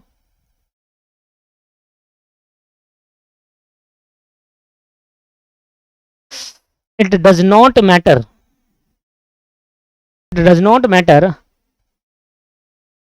how why settle the liability. हमें मतलब नहीं कि liability, it is his personal matter. भाई वाई हमारे कितने ले गया, वाई हमारी लायबिलिटी ले गया 10,000 रुपए की, तो हमें उसको लायबिलिटी कितने से, हमारी जो क्रेडिटर वो 10,000 का ले गया, तो उसने कहा भाई मैं पे करूंगा, तो मुझे अब फर्म को वाई को कितना देना, 10,000 देना है। अब वो 10,000 में से 9,900 दे, 9,500 दे, वो उसका पर्सनल मैटर है, वो फर्म की बुक में नहीं होगा, ये समझाना चाह रहा था मैं आपको, इसलिए वो उसका पर्सनल, ये लिखा है पर्सनल मैटर, लिख लोगे सर? तो यहां पर लिख देंगे to profit transfer to profit transfer to a X Y Z, X Y और जेड। तो 1,38,000 क्या आ गया, 24,900, जो टोटल आया ना इसका वो आया 24,900, माइनस करने के बाद आया 24,900, वहां मैंने 999 लिख दिया था ना, तो वो अगर मैं ऐसा लिख देता तो वो शायद कह रहा हूँ, वो फर्म का प्रॉफिट इंक्लूड हो जाता, जबकि फर्म का नहीं, वो वाई का है। वाई हमसे कितना ले गया, वाई ने हमसे बोला कि भाई मैं 10,000 रुपये का क्रेडिट में ले जा रहा हूँ, मैं पे करूंगा, तो आप मुझे 10,000 देना। मैं कहा ठीक है, ये 10,000 रुपये। अब उसने 9,500 पे करे, 9,900 करे, वो उसका प्रॉफिट हो गया, ठीक, उसका पर्सनल मैटर है। क्लियर होगी चीजें, क्यों वहां पर 10,000 आया, 9,900 नहीं आया, क्योंकि वाई ने प्रॉफिट कमाया, हमने नहीं कमाया। तो वाई का प्रॉफिट वाई के अकाउंट में जाएगा, हमारे अकाउंट में थोड़ा ना आएगा, तो हम तो फर्म का अकाउंट बना रहे हैं। तो 24,900, अब मुझे बताओ रेशियो क्या है,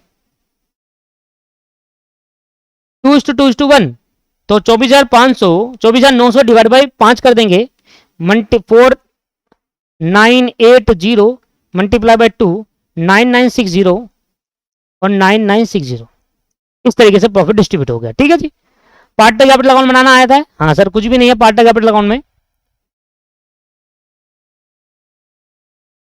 partner capital account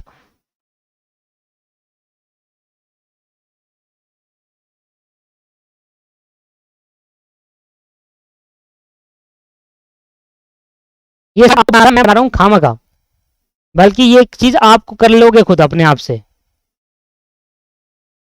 x Y Z, यहां लिख देंगे बाय बैलेंस बीडी, यहां लिख देंगे टू बैलेंस बीडी। एक की ना कैपिटल डेबिट नेचर की है, एक की कैपिटल डेबिट नेचर की सिक्योरिटी मेरे को, एक्स और वाई की क्रेडिट नेचर की है, मतलब एक्स और वाई को पैसा देना है और जेड से पैसा लेना है। देखो ये जेड की डेबिट साइड में, एसेट साइड में दिख रही है, तो पैसा लेना है, तो जेड से पैसा लेना है 2,000 रुपये, एक्स और वाई को पैसा देना है, उसकी लाइबिलिटी हमारी कितनी है जी, 40 और 30। समझ में आ गया ना, ये जरा ध्यान दीजिएगा इसको। अरे क्लियर है ना दोस्त? एसेट साइड में कैपिटल होने का मतलब क्या है कि मुझे उस पार्टनर से पैसा लेना है, मुझे मतलब फर्म को, और एक्स और वाई कहां पर शो हो रहे हैं, लाइबिलिटी साइड, मतलब हमें देना है, फर्म को देना है। अब भाई कुछ भी नहीं है, ऊपर जाइए, जहां जहां पर क्रेडिटर है डाल दो। देखो रिलायंस अकाउंट डेबिट हुआ, वाई कैपिटल 10,000 रुपये लिख दूंगा, वाई कैपिटल को क्रेडिट कर दूंगा, और कहीं पर, और वाई कैपिटल 1,600 रुपये, तो 2 बार हुआ। बाय रियलाइजेशन 10,000 रुपये वाई की कैपिटल, वाई ने क्रेडिटर की पेमेंट करी ना 10,000 रुपये, तो हम उसको पैसा देंगे नहीं देंगे, दे दिया। वाई को सैलरी भी तो देनी है, यहां ब्रैकेट में लिख देना क्रेडिटर पेमेंट। फिर रियलाइजेशन, जैसे आप रियलाइजेशन लिखते हो तो ब्रैकेट में लिख देना यहां पर क्रेडिटर की पेमेंट हुई है, यहां पर लिख देना सैलरी मिली है इसको 400 रुपये में, क्या 1,600 रुपये। हो गया वाई का खत्म। और प्रॉफिट ट्रांसफर कर देंगे एक्स वाई जेड को, ये भी रियलाइजेशन, ये भी डेबिट साइड में, क्रेडिट साइड में आएगा। भाई प्रॉफिट ट्रांसफर करूंगा तो तीनों की कैपिटल बढ़ जाएगी ना, रियलाइजेशन अकाउंट ब्रैकेट में लिख देना प्रॉफिट, भाई नीचे जरूर लिख देना आप, तो कौन सा रियलाइजेशन किसका पता नहीं चलेगा। कितना है, 9960 9960 9960 4680 4980। ठीक है सर, यहां तक क्लियर हो गया, सारे हो गया, कोई भी नहीं था यहां पर। इधर देखो कहां का कैपिटल, यहां कैपिटल है, तो ये डेबिट साइड में आएगा, ऐसी कैपिटल 6,000 से बढ़ कम हो जाएगी, और कहीं नहीं है, ऐसी कैपिटल 6,000 से कम हो जाएगी बस। टू रियलाइजेशन ऐसी कैपिटल 6,000 से कम हो जाएगी, और किस वजह से कम हो रही है, आपके पास इन्वेस्टमेंट की वजह से। ठीक है जी, यहां तक क्लियर हो गया, और कुछ नहीं दिख रहा मुझे, और कहीं कैपिटल नहीं दिख रही। बस एक और चीज मत भूल जाना, ये जो रिजर्व फंड है ये कैपिटल में डिस्ट्रीब्यूट होता है, तो ये 10,000 को 2:2:1 में डिस्ट्रीब्यूट करेंगे तो कैपिटल बढ़ जाएगी। ठीक है ना, तो ये मत भूल जाना। तो बाय रिजर्व फंड, बस जैसे रिजर्व फंड डाल दिया, कैसे 2:2:1 में 10,000 का 2:2 करेंगे तो कितना जाएगा, 4 और 2,000, 4,000 इसके हिस्से में, 4,000 इसके, ये जनरल रिजर्व है दोस्तों, 2,000 इसके जनरल रिजर्व कैपिटल में बढ़ जाता है। टोटल कर दो और जो भी पैसा होगा उसको बैंक अकाउंट से सेटलमेंट कर लो। टू बैंक अकाउंट करके फाइनल सेटलमेंट हो जाएगी ये। बताइए 40,000 प्लस 9960 प्लस 4,000, ये आ गया 53,960, माइनस कर देंगे 6,000 रुपये, आ जाएगा 47,960 रुपये। इतना पैसा एक्स को देना है, दे देंगे मतलब 30,000 प्लस 10,000 प्लस 1,600 प्लस 9960 प्लस 4,000, यहाँ जाएगा 55,560, यहाँ जाएगा 55,560। इधर ये कितना है 2,000 प्लस 4980 आ जाएगा 6980, इतना इसका बन रहा है, इतना पहले से देना था इसको, और 4980। लो भाई खत्म हो गया कैपिटल अकाउंट। कुछ भी तो नहीं करना होता, पहले बैलेंस बीटी डालो, कोई जनरल जब वो बांट दो और फिर ट्रांसफर मार दो रिलाइजेशन से बैंक अकाउंट। अब जहां जहां बैंक है वहां डाल देना। सबसे पहले क्या आएगा, टू बैलेंस बीटी, वो मत भूल जाना। बैंक अकाउंट की स्टार्टिंग मत भूल जाना, टू बैलेंस बीटी से होगी। तो यहां ले देंगे टू बैलेंस बीटी। कितना पैसा है बैंक अकाउंट में, सबसे लास्ट में दे रखा था कि बैंक अकाउंट में हमारे पास 23,000 रुपये 500 है, 23,500, 23,500। इसके बाद कहां कहां बैंक आया था, देखो क्रेडिट साइड में कहीं बैंक था रिलाइजेशन के, यस इतना बड़ा बैंक था। कितना था, एसेट रिलाइज हुई थी 98,100 की। तो यहां लिख दूंगा टू रियलाइजेशन, लिखेंगे टू रियलाइजेशन। भाई रियलाइजेशन के क्रेडिट साइड में बैंक है तो बैंक के डेबिट साइड में रियलाइजेशन आ जाएगा, और बैक में लिख देंगे एसेट रियलाइज्ड, और ये आ जाएगा 98,100। ऐसे यहां ले देंगे बाय रियलाइजेशन,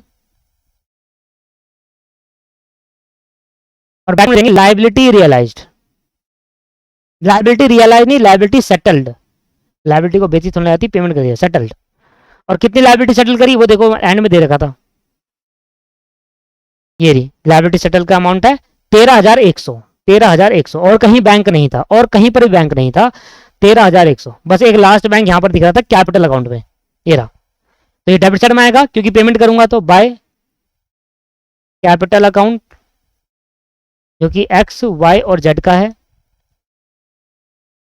कितना है जी, 47,960 55,560, 47,960 55,560 और 4980।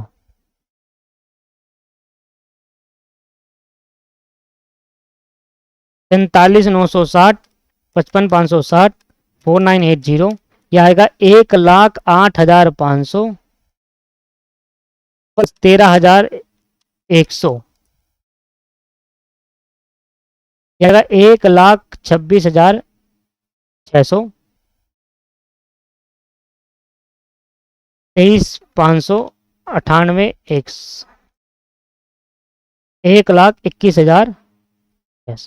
मैच कर गया दोस्तों बैंक, और बैंक मैच कर गया, समझ लेना आपका क्वेश्चन सही है। ठीक है जी, यहां पर आप लीजिए थोड़ा ब्रेक, और ब्रेक के बाद एक क्वेश्चन और करेंगे। मैं दिखा देता हूं, अगर आपके पास क्षमता है करने की तो लास्ट में आ जाना। क्वेश्चन में दिखा देता हूं, लास्ट में यहां पर है वो क्वेश्चन, ये वाला स्टडी मटेरियल के लास्ट में मिल जाएगा। 7वां क्वेश्चन, राम रहीम और robot are a partner, profit sharing ratio in the ratio of 3:2। ये आपको एसेट दे रखी है, ये आपको वो दे रखा है बैलेंस शीट। फर्म डिजोल्व हो रही है 1 अप्रैल 2013 को। कौन कितना रिलाइज करा, कैश में रिलाइज हुआ, राम ले गया, रहीम ले गया, रोबोट ले गया, डिजोल्यूशन एक्सपेंस है, अकाउंट क्लोज कर दो, फर्म क्लोज कर दो। बस ब्रेक के बाद इसको करेंगे, 5-10 मिनट का ब्रेक लेंगे, थोड़ा सा घूम कर आएंगे। मैं भी घूम कर आ जाता हूँ, बहुत देर से पढ़ा रहा हूँ, फिर करते हैं। दोस्तों तो होपफुल आपने ब्रेक लिया है या नहीं लिया, पता नहीं, लिया होगा। 5 मिनट का बनता है यार, नहीं तो फिर समझ नहीं आएगा चीजें। मैं तो नीचे होकर आ गया अपने घर के। राम रहीम और robot are partner in firm sharing profit and losses in the ratio of this. Balance sheet आपको दे रखी है, बैलेंस शीट में बैंक दे रखा है, स्टॉक दे रखा है, investment, debtor, land and building और गुडविल, बेसिकली सारी चीज आती है बैंक को छोड़कर रियलाइजेशन में, है ना। ये नहीं आता, करंट अकाउंट दे रखा है वो भी नहीं आएगा, सिर्फ क्रेडिटर आएगा। बहुत सिंपल क्वेश्चन है, बहुत जल्दी हो जाएगा। 1 अप्रैल को डिजोल्व हुई है फर्म, जब बैलेंस शीट कब की दे रखी है, 31 मार्च की, हाँ ठीक है, अगले दिन डिजोल्व होगी। कह रहा है जी ऐसा ऐसा हुआ है, ठीक है जी ऐसा ऐसा हुआ है, कर लेंगे। पहले रियलाइजेशन अकाउंट बनाते हैं, जल्दी से बनाते हैं, खत्म हो जाएगा 10 मिनट ज्यादा से ज्यादा। रियलाइजेशन अकाउंट,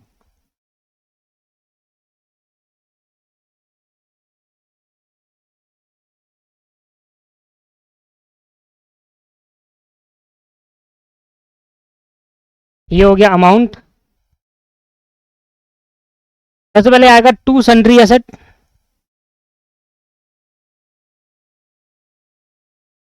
यहाँ आएगा बाय सन्ड्री लाइबिलिटी।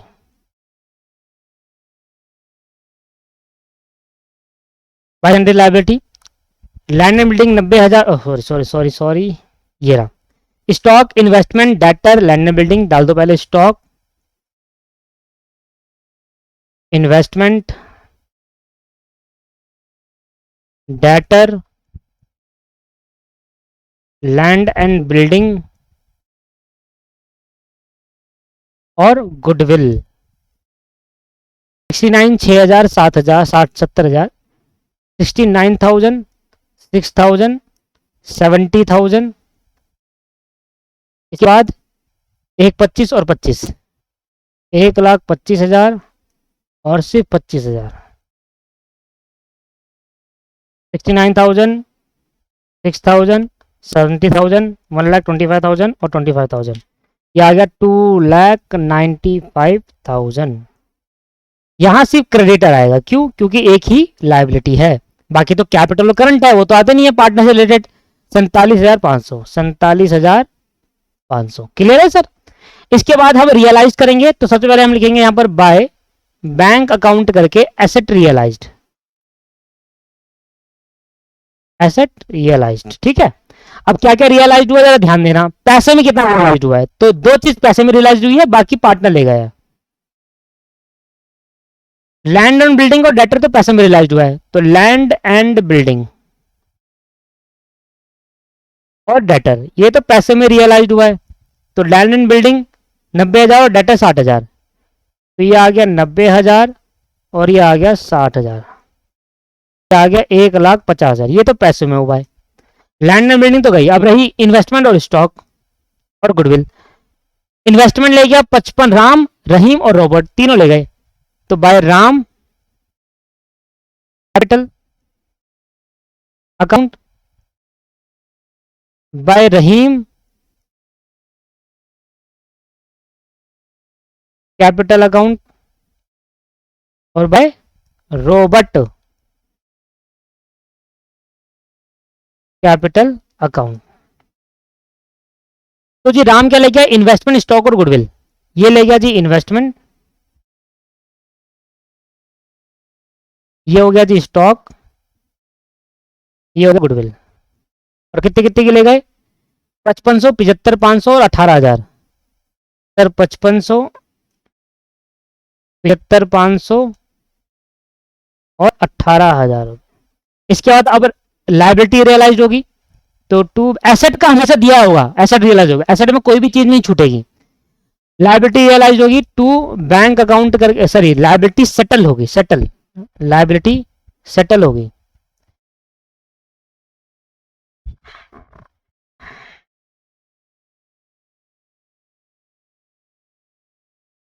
क्या क्या आएगा, पहले तो क्रेडिटर आएंगे। सर क्रेडिटर के बारे में दे रखा है, नहीं दे रखा, तो नहीं दे रखा तो हम क्रेडिटर के बारे में क्या मानते हैं कि अगर लायबिलिटी के बारे में नहीं बताया कि सेटल हुई है नहीं हुई, तो हम मानते हैं जितनी बुक वैल्यू थी उतने में सेटल होगी 47,500 में। और फिर डिजोल्यूशन एक्सपेंस होंगे कुछ, बताइए सर डिजोल्यूशन एक्सपेंस कितना है, 2,000 रुपए, बस खत्म। तो लायबिलिटी के बारे में हो सकता है कि कभी ना बताया गया हो, पर एसेट के बारे में हमेशा बताएगा। 47,500 प्लस 2,000, 49,500, टोटल कर देते हैं।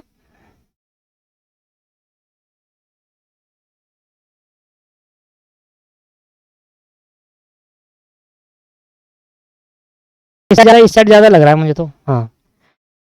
47,500, 1,50,000, 5500, 75,500, 75,500 के बाद 18,000, 2,96,000, ओहो इस साइड का ज्यादा है, 2,95,000 और 49,500, तो 3,44,500, 3,44,500, 3,44,500 minus 1,800 minus 75,500 minus 5500 minus 1,50,000 minus 47,500, ये आ गया 64,200, 64,200। तो by loss transfer to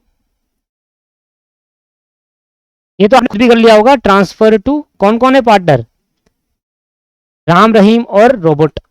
robot, Ram Rahim robot.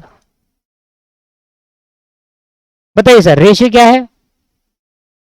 Ratio है 3:3:2, तो 3 3 6 7 8, तो डिवाइड बाई करेंगे 8, मल्टीप्लाई बाई करेंगे 3, तो 24,075 डिवाइड बाई 3 मल्टीप्लाई बाई 2, 1650 और 24,75, 3:3:2 था ना, तो 24,75, 24,75, 1650।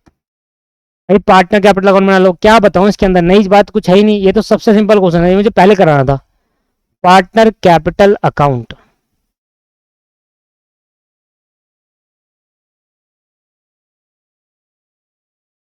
राम रहीम और robot. Ram Rahim robot, Amar Akbar Anthony वाला सिस्टम है तो।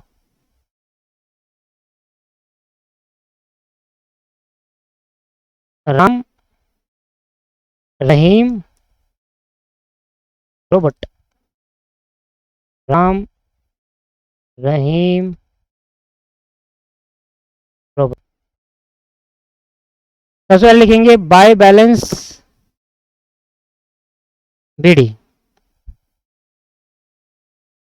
क्या करंट अकाउंट भी तो है हमारे पास, तो सबसे पहले हमें क्या करना चाहिए? करंट अकाउंट है तो पहले करंट अकाउंट कैपिटल अकाउंट से करंट अकाउंट में ट्रांसफर कर लेना चाहिए। बड़ा बना दिया फिर तो मैंने। चलो कितना कितना अमाउंट है? 15, 25 और 12,500। 15,000, 25,000। अच्छा ऐसा कर लेता हूँ, उसको करंट अकाउंट बना देता हूँ। सर देखो, याद है करंट अकाउंट और कैपिटल अकाउंट कहां पर होता है? फिक्स्ड कैपिटल अकाउंट मेथड में। और जब फिक्स्ड कैपिटल अकाउंट मेथड हम फॉलो करते हैं ना, तो उस केस के अंदर, जब फिक्स कैपिटल अकाउंट मेथड हम फॉलो करते हैं तो उस केस के अंदर कैपिटल अकाउंट और करंट अकाउंट बनता है। तो कैपिटल अकाउंट में तो सिर्फ दो ट्रांसफर रहते हैं, एक तो विड्रॉन वाली और एक एडिशनल वाली। तो विड्रॉन एडिशनल कुछ है नहीं, तो जो बैलेंस बीडी है वही सीडी बन जाएगा और ट्रांसफर हो जाएगा करंट अकाउंट में। तो मैंने कहा देखो ऐसा करते हैं कि ये बैलेंस बीडी तो करंट अकाउंट का डाल देते हैं, ठीक है, इसको करंट अकाउंट ही बनाते हैं। ये बैलेंस बीडी करंट अकाउंट का डाल देते हैं। 15,000, 25,000 और 12,500, वही डाला था यार। 15,000, 25,000 और 12,500, ठीक है। और उसके बाद बोलूंगा बाय कैपिटल अकाउंट से इसको यहां ट्रांसफर कर लिया। वैसे बनाना है आपको, पार्टनर कैपिटल अकाउंट बनाना है, राम रहीम रोबोट, राम रहीम रोबोट का बाय बैलेंस बीडी डालना है। जब बाय बैलेंस बीडी डाल दोगे तो उसको वहां से ट्रांसफर करके करंट अकाउंट में ले आना, या तो वहां पे पेमेंट भी कर देना, ऐसा कर सकते हो। तो मैंने ट्रांसफर कर लिया, तो मैंने जब पार्टनर करंट अकाउंट से ट्रांसफर हुआ है कैपिटल अकाउंट के डेबिट साइड में होगा, तो उसको करंट अकाउंट में ट्रांसफर करा तो करंट अकाउंट में आएगा, तो क्रेडिट साइड में आ जाएगा। तो क्या लिखकर बाय कैपिटल अकाउंट करके, किसका? राम का। कितना कितना है? 75,000, 75,000, 1,00,000। यह तो हो सकता है कि वहीं पेमेंट कर दो, चलो वहां पेमेंट कर लेंगे, ऐसे करना है तो वैसे कर लो, वहीं पेमेंट कर लेना, चलो कोई दिक्कत नहीं। By realisation account, by to realisation. देखो अब रियलाइजेशन क्यों आया? क्योंकि देखो यहां पर रियलाइजेशन अकाउंट में देखोगे तो रियलाइजेशन अकाउंट के डेबिट साइड पे आपको देखने को मिलेगा कुछ नहीं। अच्छा कोई ले नहीं गया, ठीक है, डेबिट साइड में तो कुछ नहीं आया, क्रेडिट साइड में कुछ नहीं आएगा, डेबिट में आएगा। डेबिट में क्या आएगा? राम की कैपिटल 5500 से घटेगी, रहीम की 75,500 से और उसकी 18,000 से। तो राम की 5500 से, 75,500 से और 18,000 से। ऐसा क्यों दोस्तों? ऐसा इसलिए क्योंकि ये सर एसेट को टेक ओवर कर रहे हैं ना, तो इनकी कैपिटल को डिडक्ट करेंगे। और लॉस यहां लिख दो, asset take over, asset take over, ठीक है। और ये रियलाइजेशन अकाउंट फिर दोबारा डेबिट करेंगे लॉस को ट्रांसफर करने के लिए। लॉस क्या है? 24,075, 24,075 और 16,050। सर ऐसा कर लो, यहां पर फिर वो आ जाएगा। ऐसा कर लेते हैं, यहां पर कर ही लेते हैं ट्रांसफर, बाय कैपिटल अकाउंट करके ट्रांसफर कर ही लेते हैं। बाकी दो तरीके हैं, एक तरीका तो ये है कि कैपिटल अकाउंट बनाया, बाय बैलेंस बीडी डाल दिया और टू बैंक अकाउंट से वहां खत्म कर दिया, क्योंकि वहां पर एडिशन और विड्रॉ आता है, वो तो है ही नहीं। और मैंने क्या करा है, मैंने वाले केस में क्या है, आपको कैपिटल अकाउंट बनाना है, इससे पहले आपको कैपिटल अकाउंट बनाना है, बाय बैलेंस बिल्कुल डालना है और टू पार्टनर करंट अकाउंट करके ट्रांसफर कर देना है, बस ये लिख देना, नहीं तो आपका आंसर गलत हो जाएगा अगर आपने सिर्फ ये करा होगा तो। ले देता हूं ट्रांसफर फ्रॉम कैपिटल अकाउंट,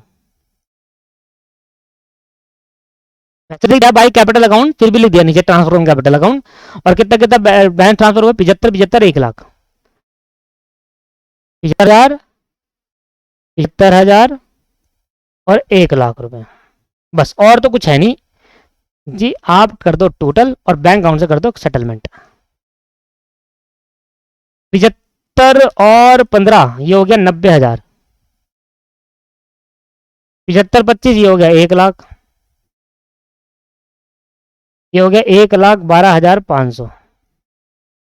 यहाँ टू बैंक अकाउंट से कर दो सेटलमेंट।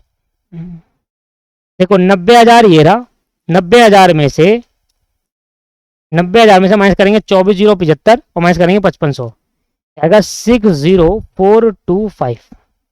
ऐसे इधर कितना है 1 लाख, तो 1 लाख में से माइनस कर देंगे, ओहो ये में ज़्यादा नहीं, 75,500, 24,075, ओहो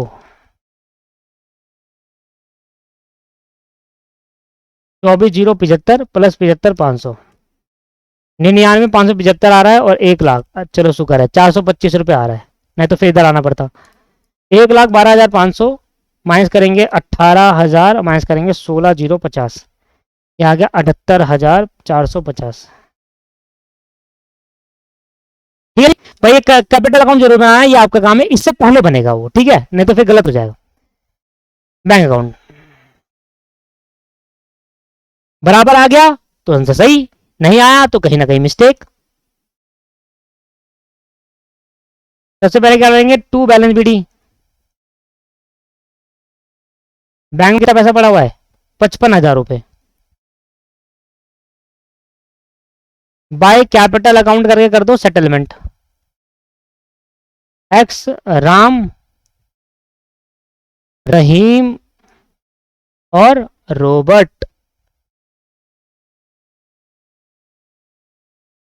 60425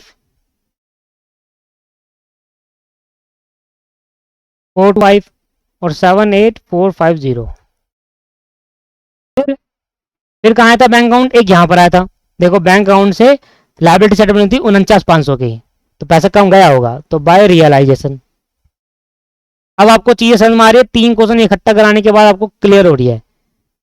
लायबिलिटी सेटलमेंट 50,500, तो यहां पर जाएगा to realisation asset settlement, asset realised.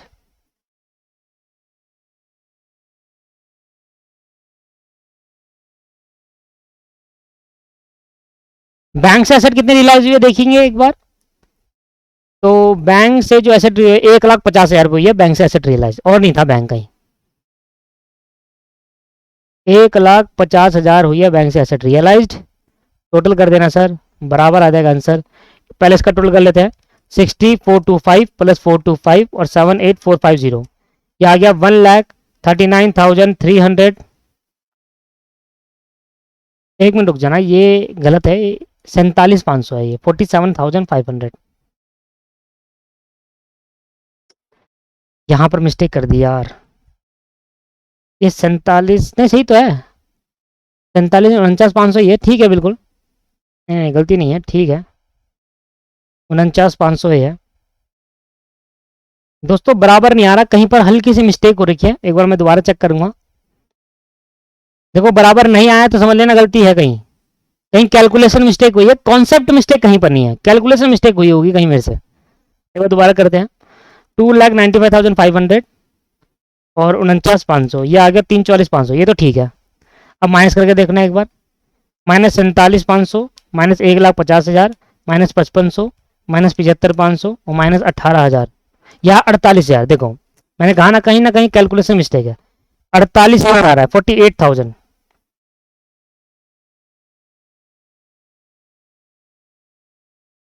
ये आ गया 48,000, कैलकुलेशन मिस्टेक हो रही है दोस्तों बस। क्या था 332 था, 332 3 2 6 8 हो गया ना, डिवाइड बाई 8 मल्टीप्लाई बाई 3, ये आ गया 18,000, 18,000 डिवाइड बाई 3 मल्टीप्लाई 2, 12,000 इस तरीके से आना था। खैर आपने अगर कैलकुलेशन करी होगी, देखो मेरे से ना कैलकुलेशन मिस्टेक हो जाती है, थोड़ा जल्दीबाजी हो जाता है तो कैलकुलेशन मिस्टेक हो जाती है। तो अगर आपने कैलकुलेशन करी होगी तो आपको पता चल गया होगा कि हाँ सर थोड़ी गलती हो गई। बाकी कॉन्सेप्चुअली कोई मिस्टेक नहीं है दोस्तों, कॉन्सेप्चुअली तो सेम ऐसी है। 18,000 और 12,000 इसको करेंगे। एक बार इसका भी टोटल कर लेते हैं, कहीं इधर ना गलती हो। ये तो है 15,000, कैपिटल अकाउंट से 75,000 आया था, ठीक है 90,000 आया, 90 में से 5500 माइनस 18,000, ये आ गया 66,500, 66,500। इसके बाद इधर 25,000 था बैलेंस बीटी, ठीक है 75,000 कैपिटल से आया, ये भी ठीक, चेक कर लेता हूँ 25 ही यहाँ, 1,00,000 माइनस 75,500 माइनस 18,000, ये आ गया 6500, 6500। और इधर कर लेते हैं 12,500, 1,00,000, ठीक है 1,12,500, 18,000 माइनस 12,000, ये है 82,500, 65,500, ठीक है सर। अब ये वहाँ यहाँ लिख दो, बस यही मिस्टेक थी। मैच करेगा सर, कैलकुलेशन मिस्टेक के अलावा कॉन्सेप्चुअली कोई मिस्टेक नहीं मिलेगी आपको। कॉन्सेप्ट कैसे मिस्टेक हो सकती है, कॉन्सेप्ट तो मैं आपको पहले ही सिर्फ सिखा सारा। 500 और 82,500 जोड़ दो तीनों को, तो 66,500 प्लस 6500। तो एक तरीका है ये फाइंड आउट करने का कि हमारी गलती है या नहीं है। तो ये आ गया 1,55,500 प्लस 49,500, ये आ गया 2,05,000 और ये भी आया 2,05,000, बराबर आ गया 2,05,000 और 2,05,000। देखा, सिर्फ एक कैलकुलेशन मिस्टेक से आपका क्वेश्चन गलत हो सकता है। हाँ बस ये है कि बैंक अकाउंट बनाकर अगर बराबर नहीं आया तो पता चल जाएगा कि हमने कहीं ना कहीं ऊपर गलती करी है, तो हम चेकआउट कर लेंगे, ठीक है सर। तो आज तो देखा गया, चलो तो भाई मेरी तरफ से तो ये खत्म होता है डिसोल्यूशन। मेरी तरफ से स्टडी मैट के तीनों क्वेश्चन थे, तीनों करवा दिया मैंने। मैं आपसे एक रिक्वेस्ट करूंगा कि अगर आपके पास टाइम रहेगा तो शाम में जब भी आप वीडियो देख रहे हैं तो कुछ टाइम बाद 1 घंटे 2 घंटे या 5 घंटे 6 घंटे बाद या अगले दिन आप स्कैनर के क्वेश्चन जरूर कर ले डिसोल्यूशन के, क्योंकि डिसोल्यूशन से आने के चांसेस बहुत है। आगे जाकर स्टडी मैट खत्म होने के बाद तो मैं कोशिश पूरी है कि पूरा स्कैनर भी कराना है, वर्कबुक करानी है, पर उस टाइम काफी हो जाएगा, तो अपने अकॉर्डिंग आप अभी स्टार्ट कर दीजिए। दूसरा ये है कि अगली क्लास में मैं इंसॉल्वेंसी ऑफ अ पार्टनर चालू करूंगा, जो कि नया कंसेप्ट है, ना कि आपने कभी पहले 12वीं में पढ़ा भी था और कहीं नहीं। ये अब यहां से चालू हुआ प्रोफेशनल, सिर्फ वहीं से देना चाहिए था, ठीक है। तो यहां से चालू हुआ प्रोफेशनल और 12वीं का तक यहाँ तक था, डिसोल्यूशन तक, बस इतना ही था। 12th में जिसने पढ़ा था इंसॉल्वेंसी एक नया है कॉन्सेप्ट, बीकॉम में पढ़ा होगा इंसॉल्वेंसी, हाँ बीकॉम में जरूर आता है वो। चलो इसका भी सुना होगा आपने गार्ने और मूरे रूल, तो वो हम सीखेंगे बहुत डिटेल में, बहुत ही अच्छे से। तो आज की वीडियो में इतना ही, वीडियो थोड़ी बड़ी होगी मुझे पता है, बट हाँ डिसोल्यूशन खत्म हो गया ये पता है। Thank you very much, bye bye.